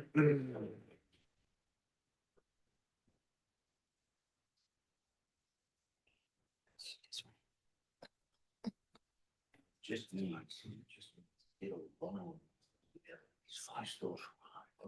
Needs to work time.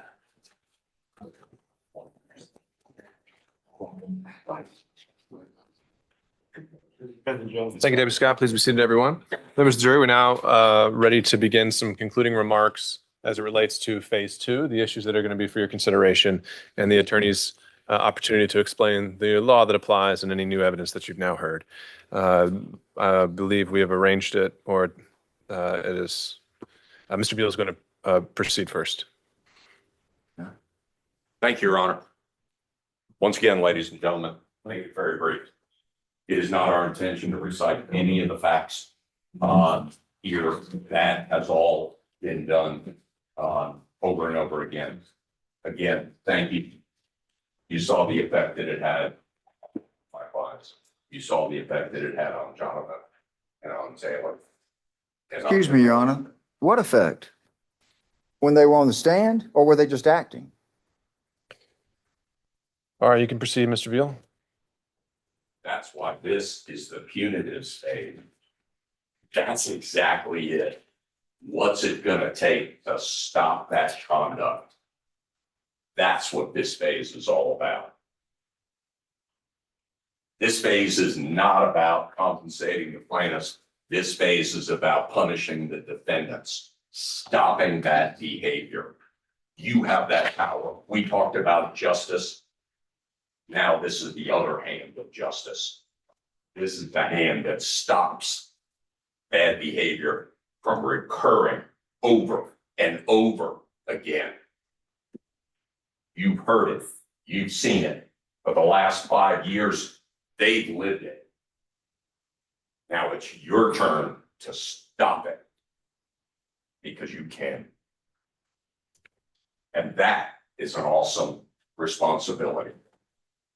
The amount is in the enlightened conscience of the jury. You will hear the judge, I anticipate, charge you that you should bear in mind the plaintiff's injury. The sole purpose of punitive damages is to punish, penalize, or deter. We've been over that. In considering punitive damages, you may consider the following factors: the nature and egregiousness or reprehensibility of the defendant's conduct, the extent and duration of the defendant's wrongdoing and the likelihood of its recurrence, the intent of the defendants in committing the wrong, the profitability of the defendant's wrongdoing, the amount of actual damages awarded, and any other pertinent circumstances. And I'm sorry to have to read you a bunch of technical language, just going over it real briefly. The nature and reprehensibility of the defendant's actions you may consider, and I urge you to do so. You've heard it. You've heard about the effect that it had, and you heard the entire plan. You heard it day after day, and you have patiently sat through it. You have been wonderful and amazing in your patience and in your caring.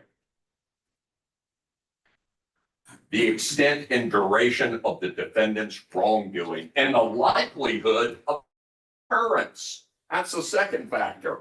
It's been going on for 5 years. And what does it take to stop this in the future? Only you know, because I'm out of answers. The intent of the defendants in committing the wrong. I think we've already all been through this. You have determined the intent was deliberate. was intentional. It was designed to hurt the plaintiffs. It wasn't just designed not to pay the plaintiffs that 800 and something $1,000 that he owed. It was designed to hurt. The same day he writes to his kids and discloses his plan. Over and over, it shows I'm going to leave them broke and essentially homeless because they left him. They stood up to him. There is no other real explanation. The amount of actual damages awarded, you awarded just over $5 million. And I would submit to you, ladies and gentlemen, that the punitives award should be the same. $5 million. The amount to deter the defendant. Can it be less? Can it be more?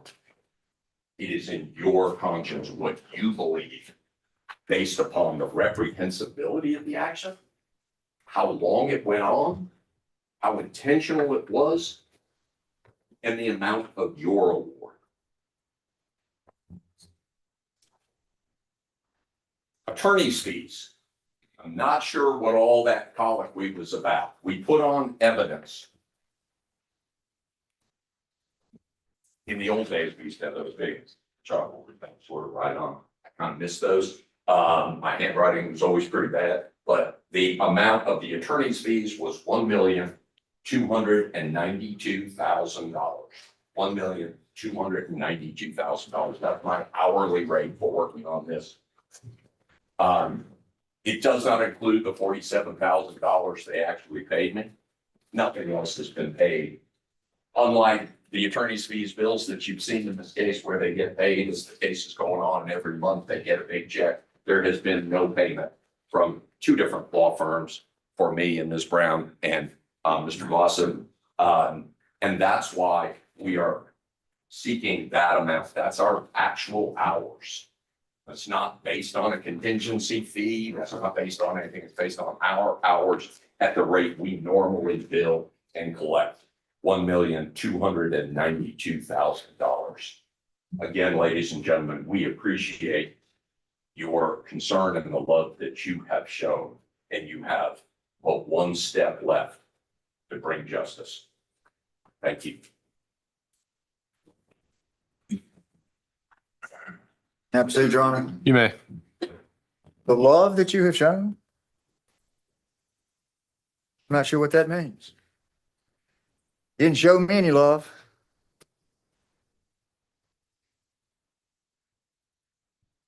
I told you in my closing remarks yesterday that you had the right under law as a jury to do what you believed would speak truth under the evidence.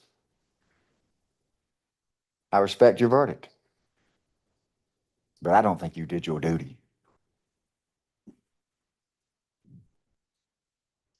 It's impossible for me to believe that a jury, after almost a week and a half of evidence, stacks of exhibits, could go outside in less than 2 hours and consider the evidence fairly, and then go in and calculate all these damages.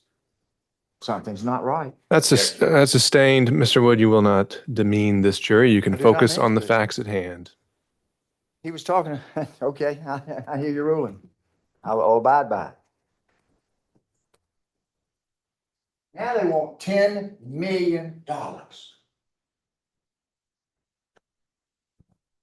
Do I have $10 million? Objection, Your Honor. They haven't shown you that I have $10 million.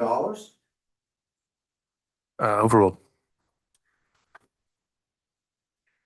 So let's assume I have $10 million. Everything I've worked for all my life, every fee I've earned that I was able to save money on, they want it all. Are you gonna give them all of what I have? Well, you don't even know what I have and don't have? You don't know anything about the money that I owe,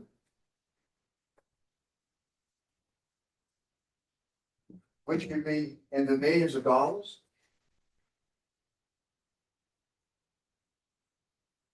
You gonna wipe me out? You think that's fair? Coming out of a contract dispute where I followed the advice of my lawyers, where I was good as gold to these people before and good as gold as I could have possibly been afterwards, until they decided to haul off and sue me and not arbitrate the case under the state bar rules. You think that's fair to me? You think I'm Mr. Moneybags? Are they entitled to eat everything in my entire life that I killed? You want to make them rich? Out of my hard work? And let's address this question of, you've seen the conduct. I have been before you in two roles. I have been a witness and I have been my own lawyer. The duty of a lawyer in Georgia is to zealously advocate for his client. I zealously advocated for my clients for over 45 years. I certainly was going to zealously advocate for myself when I found myself having to represent myself.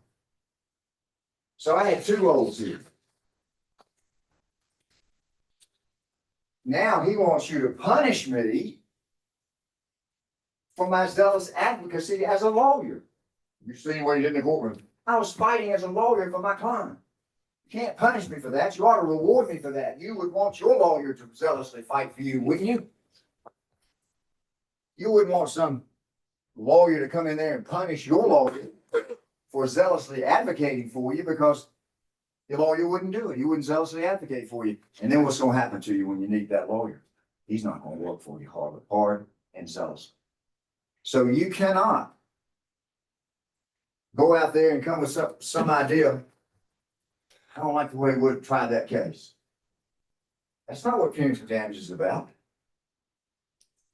So dismiss that from your mind, even though he would like to drill it into your mind.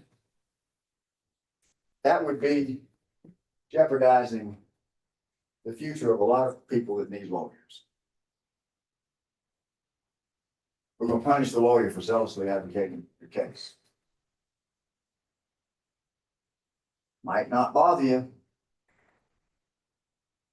until it's your case,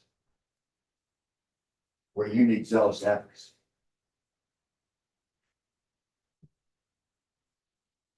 I am disappointed in your verdict, but I accept it. Understanding you're not the final word, it'll be appealed. We'll see what happens. But I made it clear to you yesterday. If I didn't, maybe you didn't have eyes to see and ears to hear. But what I said to you, I say to you again today. I already won this case. Because this case has been won by me in the Supreme Court of Heaven. And God will judge each and every one of us according to our works. He'll either reward you, because he knows everything you do, everything you think, or he will punish you. Heaven or hell. You decide. Thank you very much, Your Honor. All right, members of the jury, I charge you as follows. You have decided to award attorney's fees and the cost of litigation. Next, you must determine the appropriate amount. The burden falls on the plaintiffs to prove the actual cost and reasonable value of any fees. You've also decided to award punitive damages. Next, you must determine the appropriate amount of punitive damages. In doing so, you should consider all the evidence in the first phase of the trial, plus any evidence admitted in the most recent phase of this trial. You should also bear in mind that the plaintiff's injury has been made whole by your award of compensatory damages. The sole purpose of punitive damages is to punish, penalize, or deter the defendants, and the amount you award should reflect that purpose only. The measure of such damages is your enlightened conscience as an impartial jury. In considering the amount of punitive damages, you must consider the following factors: A, the nature and egregiousness and reprehensibility of the defendant's conduct. B, the extent and duration of the defendant's wrongdoing and the likelihood of its reoccurrence. C, the intent of the defendants in committing the wrong. D, the profitability of the defendant's wrongdoing. E, the amount of actual damages awarded. And F, any other pertinent circumstances. In making your award, you should consider the degree of reprehensibility of the defendant's wrongdoing. You should consider all the evidence, both aggravating and mitigating, to decide how much punishment the defendant's conduct deserves. In assessing reprehensibility, you may consider whether A, the harm caused was physical as opposed to economic. B, the conduct showed an indifference to or a reckless disregard of the health or safety of others. C, the target of the conduct had financial. I've just found a recorder on my, It's from the court reporter. It's the court reporter, Mr. Wood. the one on everybody's desk. Yeah, there's one right there. Sorry for what I just said. I was trying to figure out who you were in terms of the recorder. I didn't know it was on there. Thank you. All right, continuing. B, the conduct showed an indifference to or a reckless disregard of the health or safety of others. C, the target of the conduct had financial vulnerability. D, the conduct involved repeated actions or was an isolated incident. And E, the harm was the result of intentional malice, trickery, or deceit, or was merely a consequence not specifically intended. In deciding this case, I charge you again that you should not be influenced by sympathy or prejudice because of race, creed, color, religion, national origin, sexual preference, local or remote residence, or economic or corporate status for or against either party. Any award you make should be both reasonable and just in light of your previous award of damages, the conduct and circumstances of the defendants, and the purpose of punitive damages.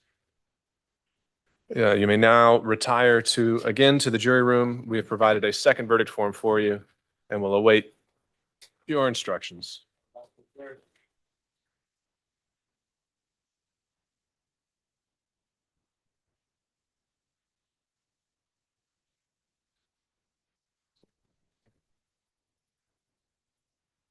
Judge, may we be excused to receiving a 15-minute notice from Ms. Sue by email? We're in recess. That's fine. Thank Deputy you, thank Scott. you, Ms. Sue. And your timing was absolutely perfect. Sandwiches came, we just finished them, and we got to come back, almost be through with this case. Couldn't be happy. Thank you, Ms. Sue. Thank you, Judge. We'll see you in a little bit.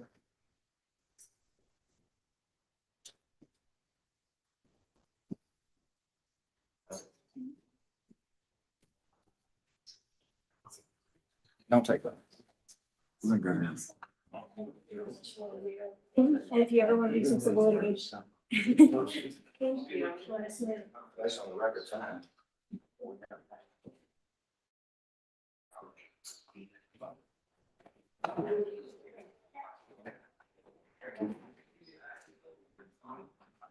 Right now? Well, not right now, but. Was it over? It is out.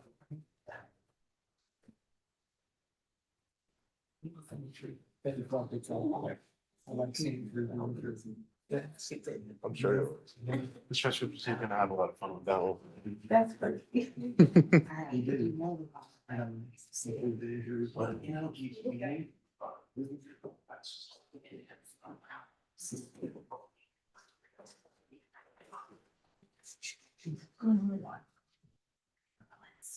Let's go a little. Most likely not. The transcription team deals with that. They're gonna have fun decoding, whatever. Will that be on the transcript? That's what I just.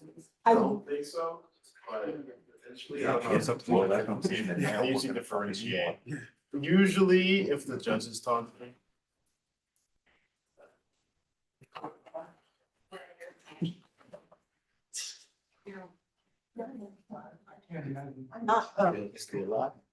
I think we are. Did you like your biscuit?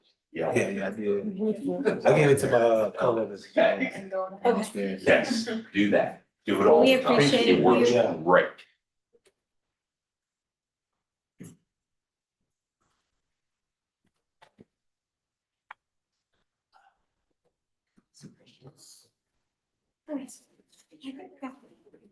I'm gonna go ahead and start. Yeah. Lena, I've got two. okay, here's my random notes. That I've been putting back. Yeah, I'll fill out on this.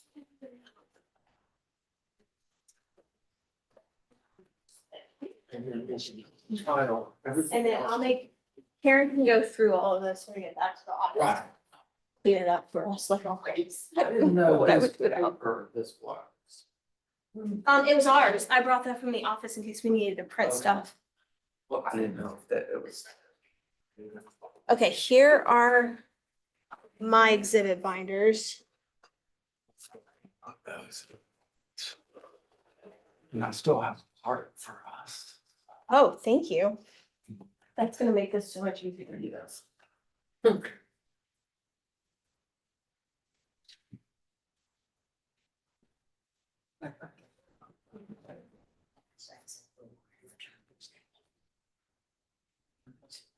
Um.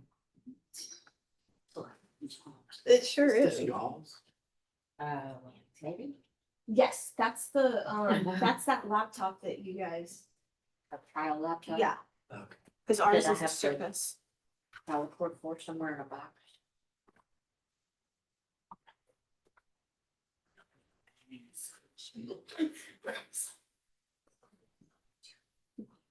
After all that. Yeah, but that's what you do.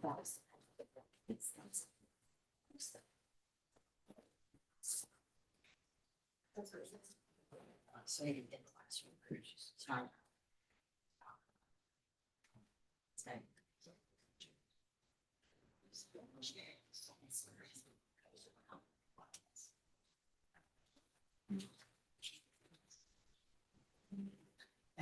No, she's just gonna ask. Well, if much. Because you do post-trial motions and briefs, but that's pretty much. Yes. Yeah. Okay, well, I think when there is a final verdict and everything's done. You guys want to come, whether it's from you or like, just sort of, and then they want to write up. And yeah, so, yeah, it doesn't need to be a lot, because it's a lot of reading. Yeah.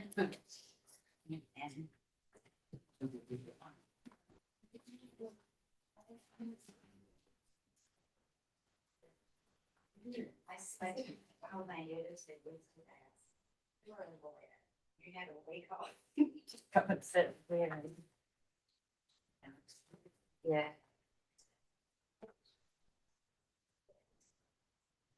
Yeah. And start solving the materials. What's the? That's not. Is the.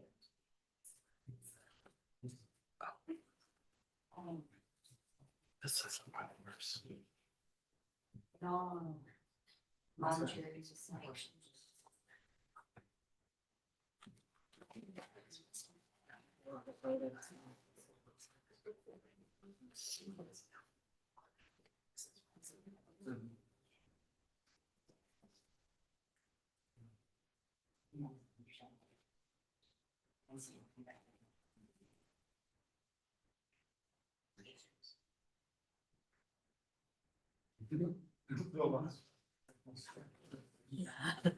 That's I'm gonna count them. That's a lot of bend up.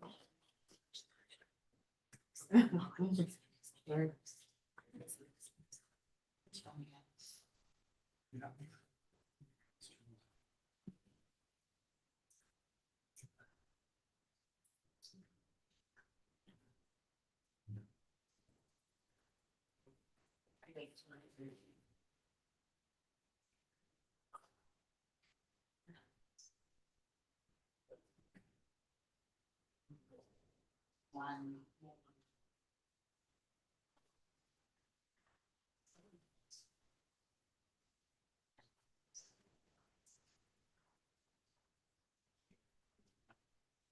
I haven't had it. Gotcha. Yeah. Yeah.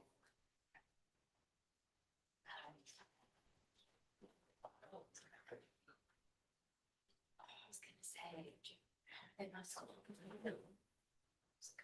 It's garbage here. I need to, I guess, the judgment of interest. On the,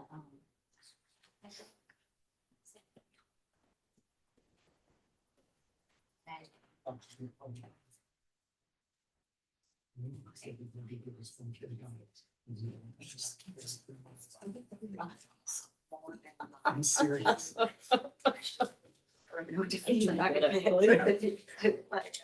That's the quote. Yeah. That's pretty I was good. like, it's like. I looked a lot at them.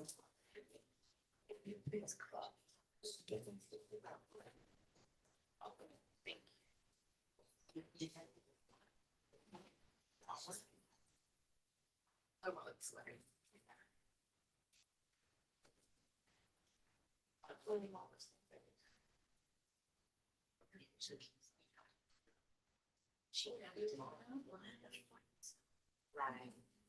right, yeah.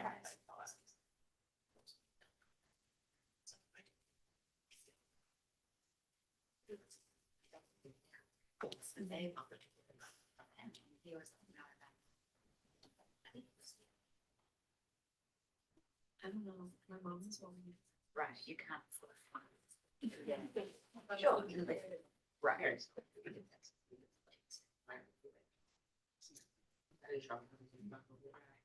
I believe there's a bad order.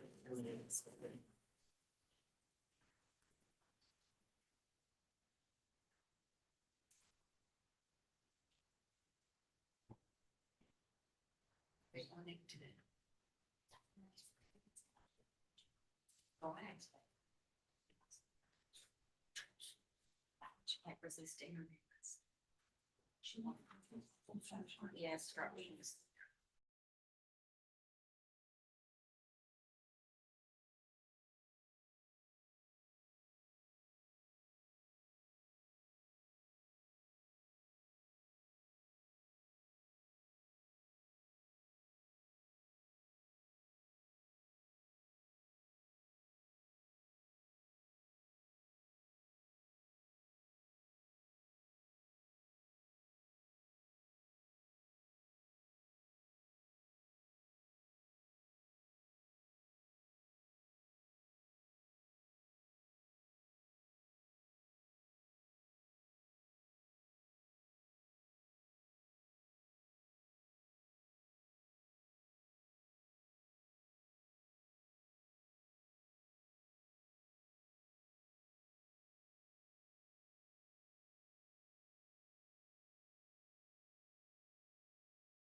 gonna give you the first verdict form. All right, we're back on the record, and I've been told by Deputy Scott that the jury has reached a verdict for phase 2. And so unless there's anything to take up, Deputy Scott, please bring in the jury.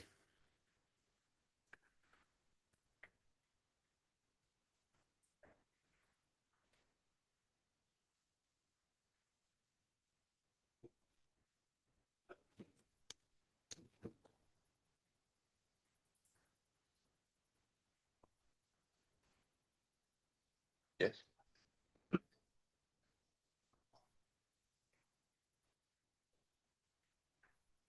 Appreciate this very much.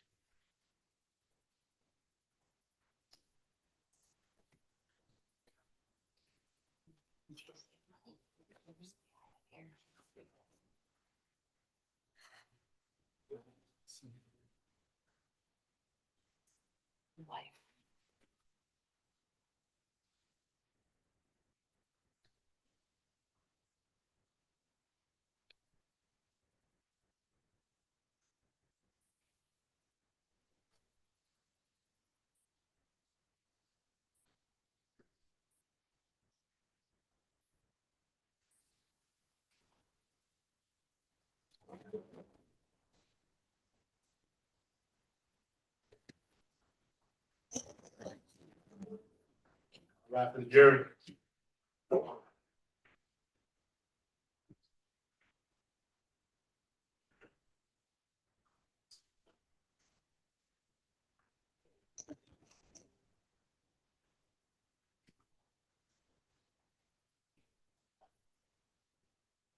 Present, Judge. Thank you, Deputy Scott. Please be seated, everyone. Madam Foreperson, once again, I've been informed that you have reached a verdict for phase 2. Is that correct? Yes, And was it unanimous? yes, Has it been filled in, signed, and dated by you? yes. You can hand that to Deputy Scott.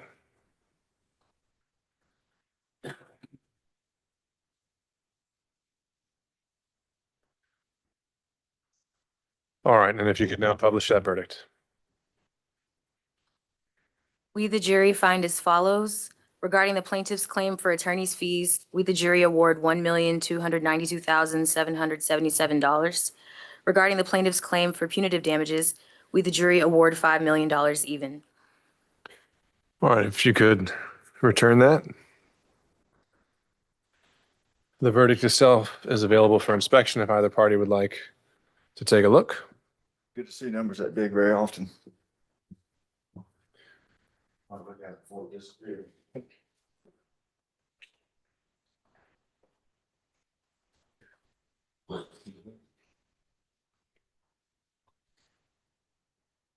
Well, we're gonna free you up to deal with President Trump now.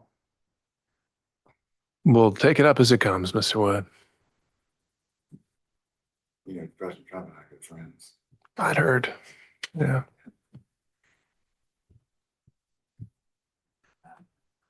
Glad to hear it. Take a picture. Absolutely, absolutely.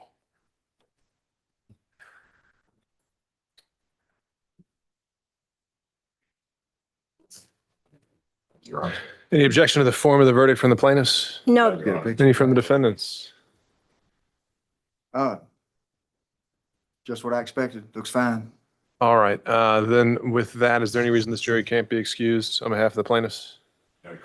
Any on behalf of the defendants? Not at all. I wish them well. Wish them good luck.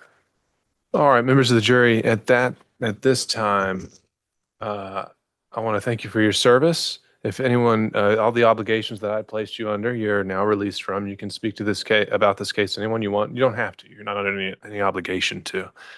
It's completely up to you. Once I finish here in just a minute, I'm going to come back because I do want to thank you personally for the time that you invested into this case and to answer any questions you may have for me. Oftentimes, the attorneys in a case like to hear what a jury was thinking about and what went into their decision. And so to that extent, if any of you do want to stick around to answer those questions, you're certainly under no obligation to, but I will let the attorneys know if any of you are interested in that. And that would only be for the attorneys and not for any of the parties. And so You ask them maybe to signify if they're willing to do so. That way, if they're not, we won't bother them. Well, that's what I'm going to ask them back there, Okay. and then I'll come back out here if you want to wait around. We just don't know the names and remember. I understand, and that's what I'm going to ask them, and I'll come back out here and let the attorneys know that they can come back and meet with them. So with that, members of the jury, again, with the thanks of this court, you're excused from your service. A lot for the jury. 292.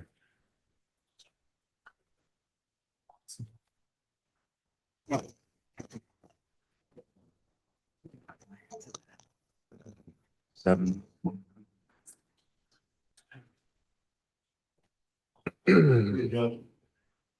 All right, thank you, Deputy Scott.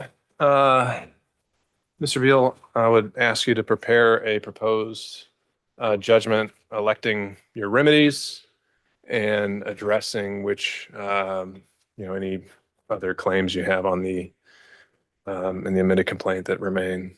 And how soon do you think you can have that to me? Well, I can do it right now. we can do it now and email it. Your Honor, is that the election of remedies between contract and fraud? That's what I was referring to. Yes.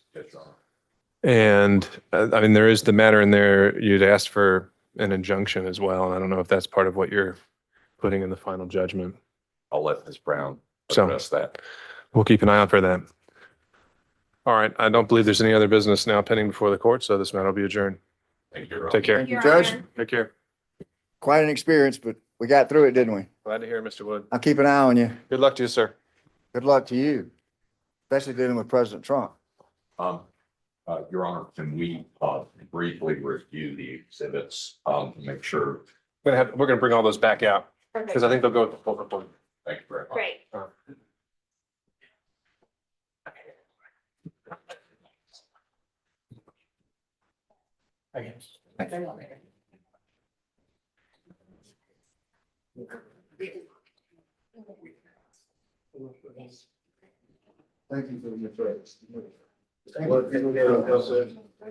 Thank you for your service. And your face. God bless you. That's a cute one. I'm sorry. Said something. Do you want me to send you some cases? Tell him right now. Well, he's gonna come back, right? And Well, let us the know. problem is he's gonna want us to elect on verdict form. That's why I said I send you all. Can you say that right now? The judge gonna go back there and talk with them a little bit, Okay. and then I'll pick my head and let him know, I wanna say, please, y'all to go back there and talk to him. Okay, And then when y'all all done, y'all gather this stuff, we gotta escort for y'all. thank you. Thank And you. if Lynn's still around, we may have an issue that pops up. So if you see him, Yeah, we gonna make sure they don't have it. issue with the judge to bring up. Oh, And if he's still here, maybe we could bring him in and knock it out right now. oh, okay. So Okay. y'all think y'all need that right now? Yeah, We can email it if not. yeah, but it'd be easier to knock it out right now. We could wait So you want me 3 to- months to get a verdict. No. I mean, a judgment. Cause he about to leave out. Yeah, let's, Why don't somebody go grab him? I'll do it. Okay. Did I send you all those cases or not? If you did, can you No, read no, them? I'll tell you. Oh.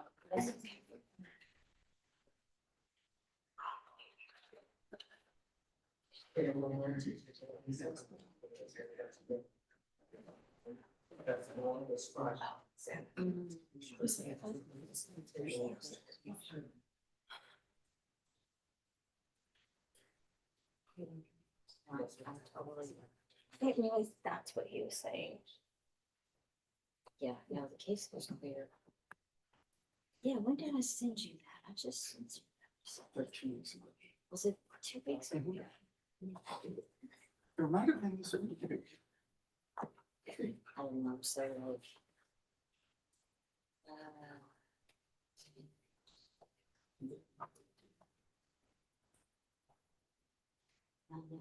Yeah, here we go. Yeah, thanks.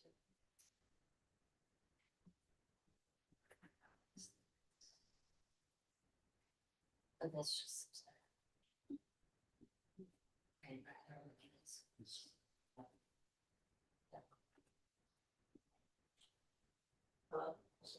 See, I mean, it's crystal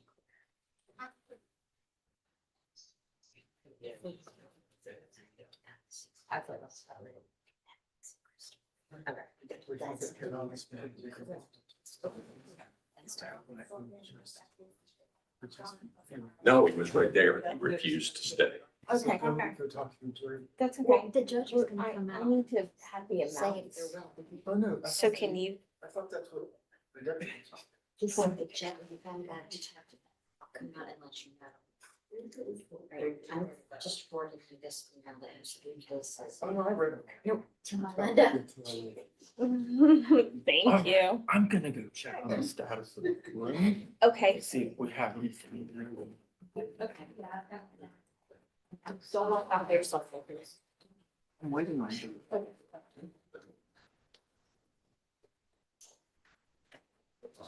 The picture. Whoa. What? That's so loud. What's that?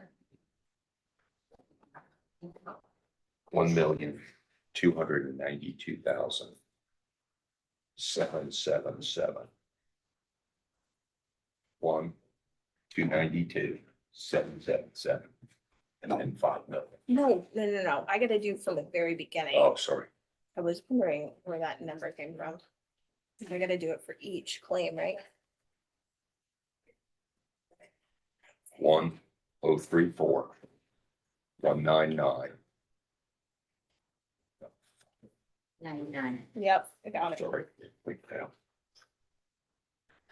Okay. And what's the total for fraud?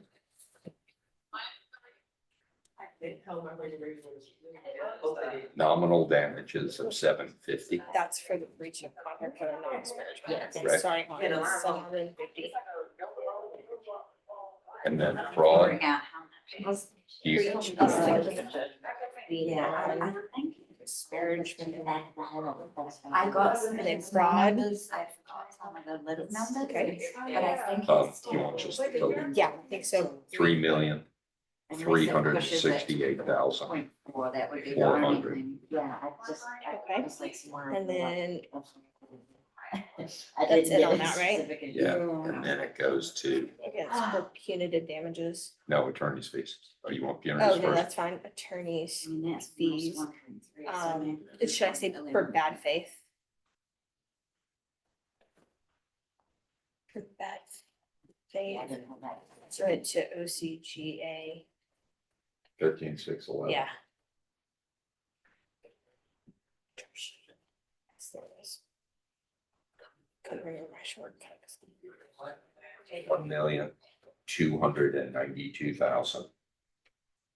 1,292,777. Okay, and then for punitive damages. I didn't realize that that's what he was saying. I apologize.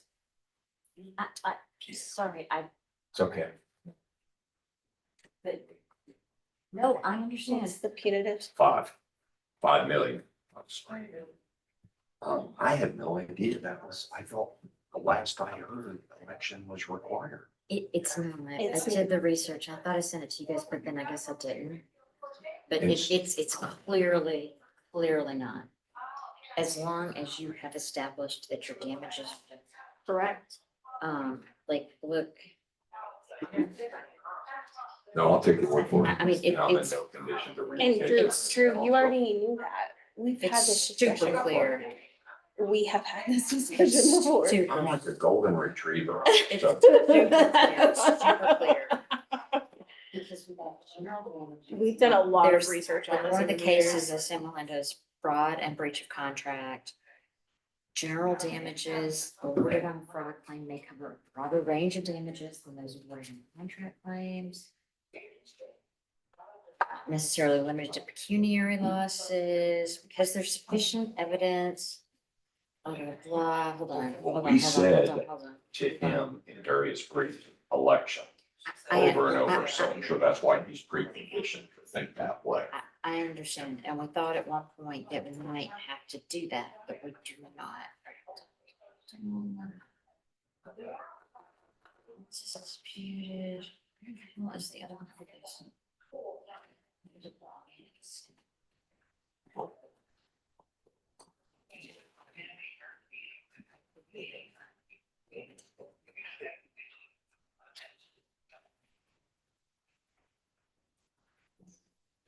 Okay, let me add all these up again. But you don't. But the post-judgment interest will run on not pre-judgment interest. Oh, I forgot to include that. So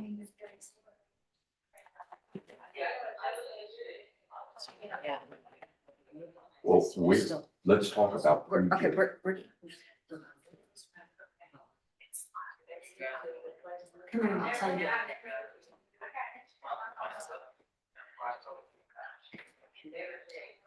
Melinda, did you do 11.4 or 11.3? I got 11.4. Okay, so once all is added up, it's 11.4. Yes, 11,445,377.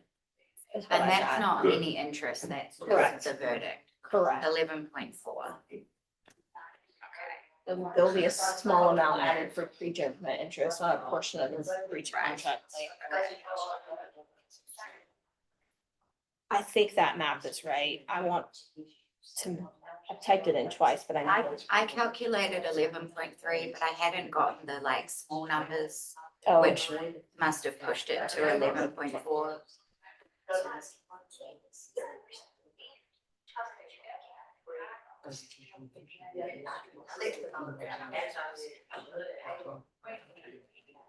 Well, the cases that.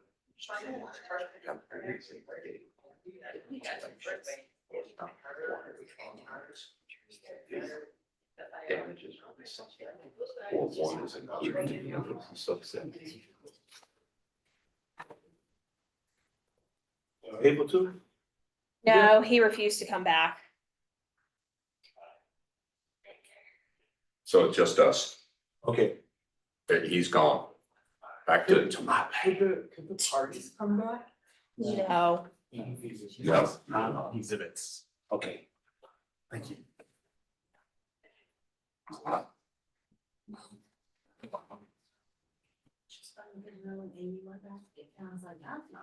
Yeah, because Amy went back. Amy went back.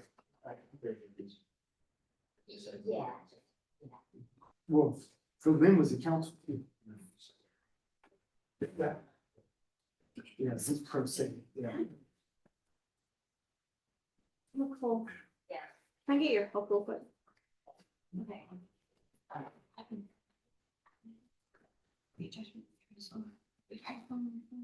So I have it. Yes. Got it. What should I just add it right behind? What would you? I would put it in a separate. Okay. Is it on the complaint? And then must be doing this for It's on count, it's on count, the breach of contract or something. It's on the count. of the breach.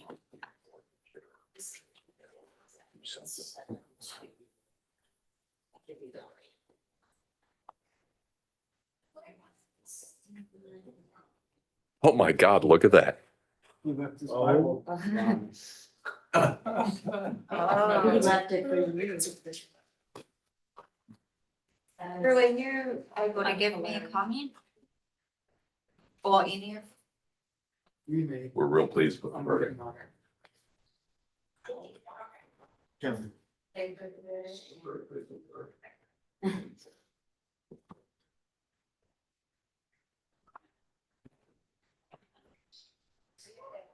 Yeah. It's a lengthy 2-week trial, a lot of documents.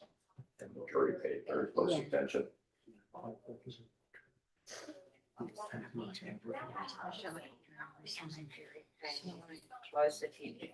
We're very pleased with their. We're very pleased with the verdict. It was a lengthy trial with a lot of documents and the jury paid close attention. Perfect, Jonathan. Thank you. If you can do something. Oh. Did you hear me? Well, then you need to. Pleased. To say thank you. Oh, you know why? Yeah, here it is. It is those two. No. Let me do that. It is those two statutes. Okay, let me. Okay, so complaint against breach of contract. Failure to pay, just, doesn't pay the settlement. Okay.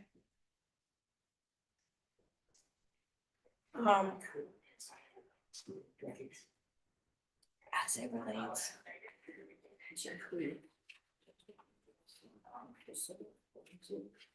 Cool, you good with that?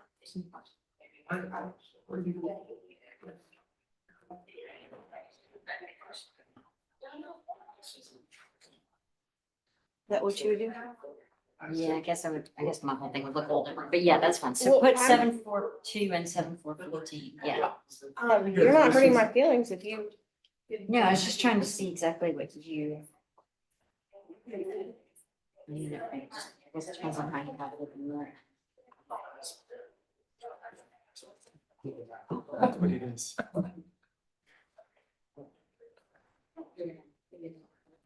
Well, Yeah. the thing.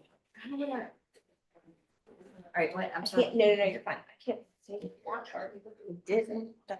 Where it was. What would you say? See, I don't know if it's, Realize. Go ahead. I guess I would have said that.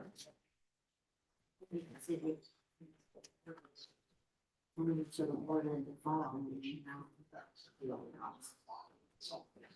But I would have done that at the top, but that's just how I would, and I don't think we didn't have to be done.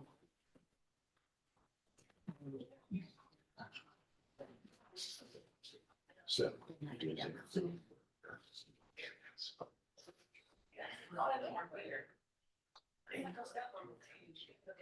And just break it down like that.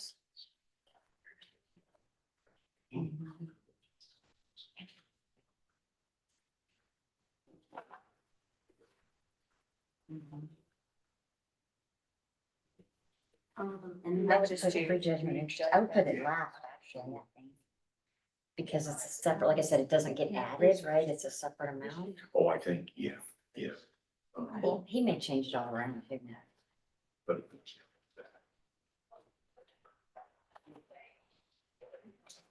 The jurors are ready to talk. Sure, thanks. I'm guessing Mr. Exum has left. He has. Oh, He has. he has not? He has. He has. That makes it easy. Okay. All right, thanks. Hey, my Linda, just tell her about the election.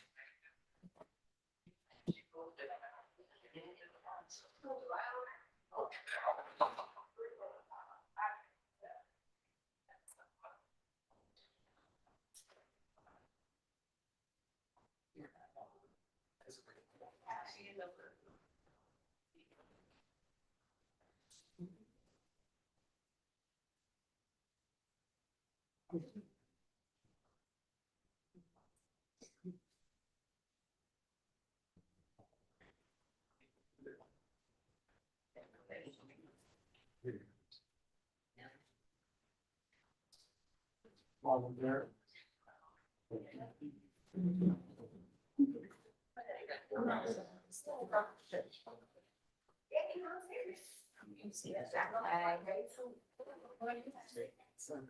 Part of that toe man.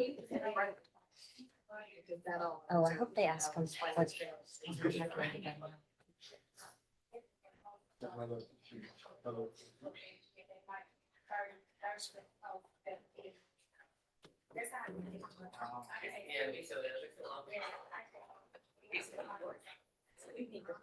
Do some celebration that I will. Yes.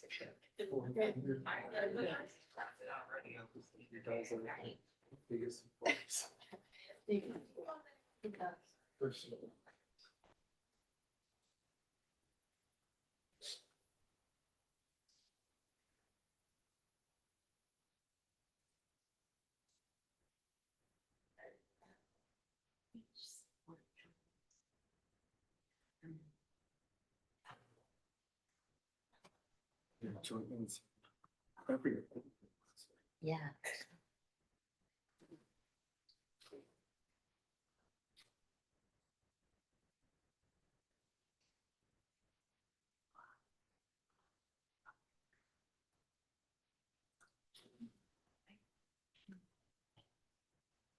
Dapat rin.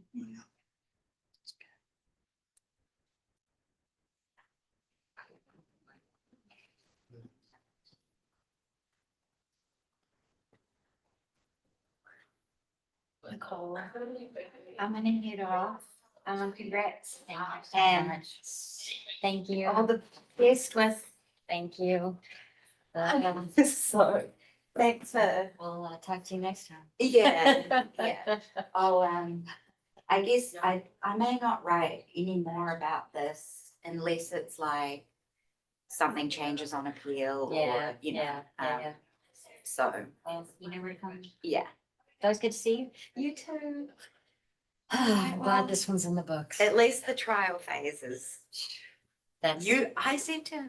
I never say. I can't remember who I said it to. I said, given who it is, kind of surprised you managed to get through a trial without it like dissolving in some weird way.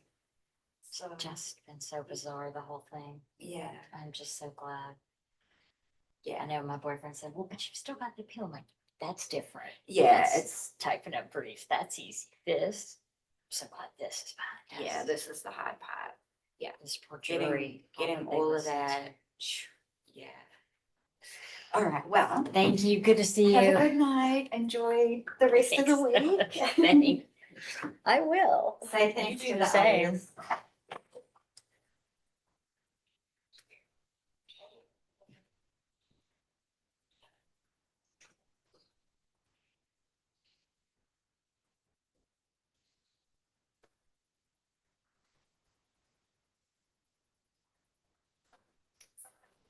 You don't have the exhibits yet, right? Correct.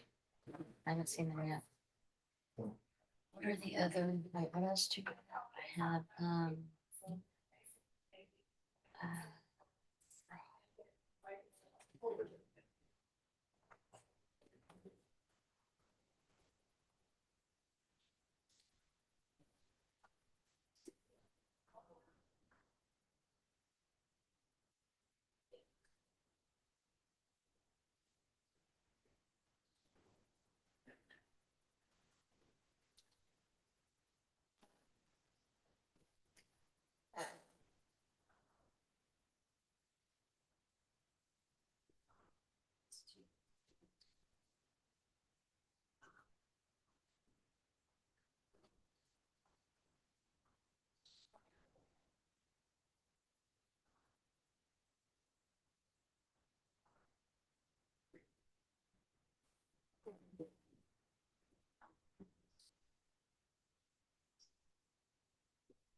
Wait. I mean, okay.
I got 11.4.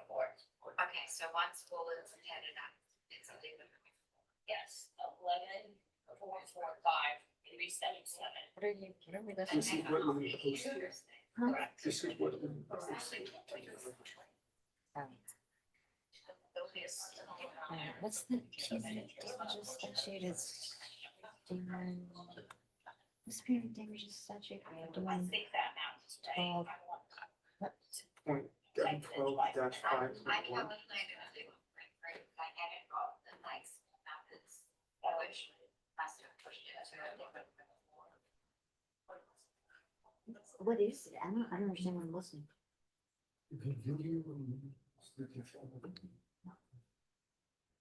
Conversation on our side.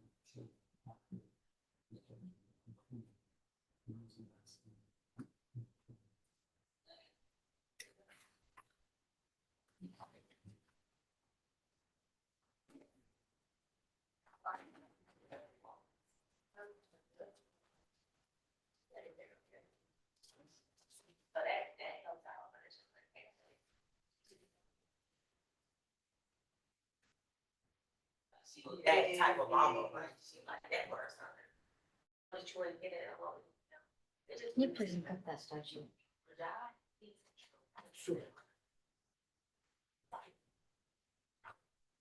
Yeah.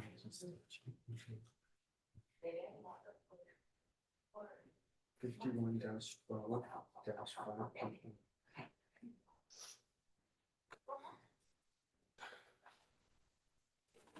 You want you to.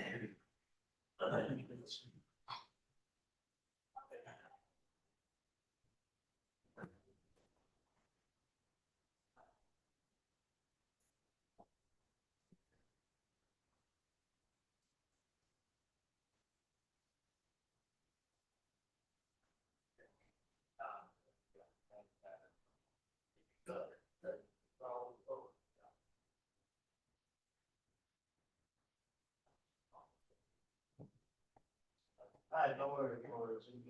Someone's on street ahead. Hey, I wanted to take a look at those real quick. There's something about how to see it. Well, that's close. I just take everything that Jared gets and upload the transcript. They were saying that I could do that when it comes back.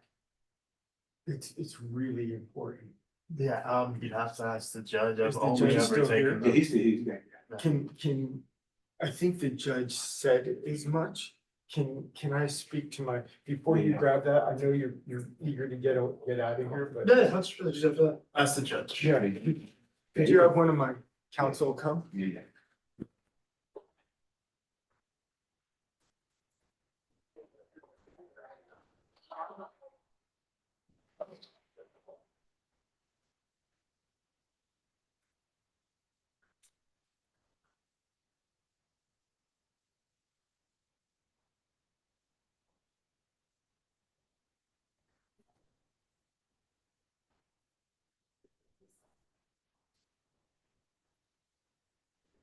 If you able to go through that. He's not ready. Oh, the judge said we could go through it real quick to make sure it's accurate before. you take Okay. it. Hey, make Thank sure you. you find out, my Linda. I wanted you to make sure she finds out how they got to that number. Oh, I'm sure they're gonna ask that. Okay, do we have a? Thank you, I'm sorry, I know that's, you're eager to get out of here. I appreciate your patience.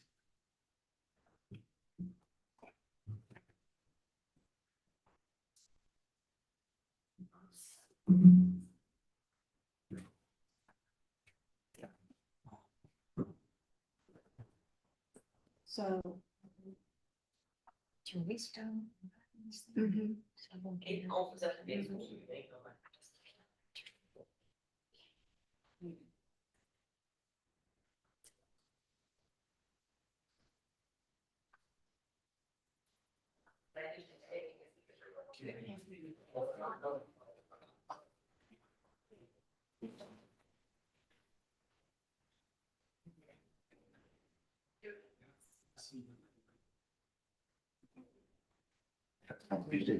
Yeah.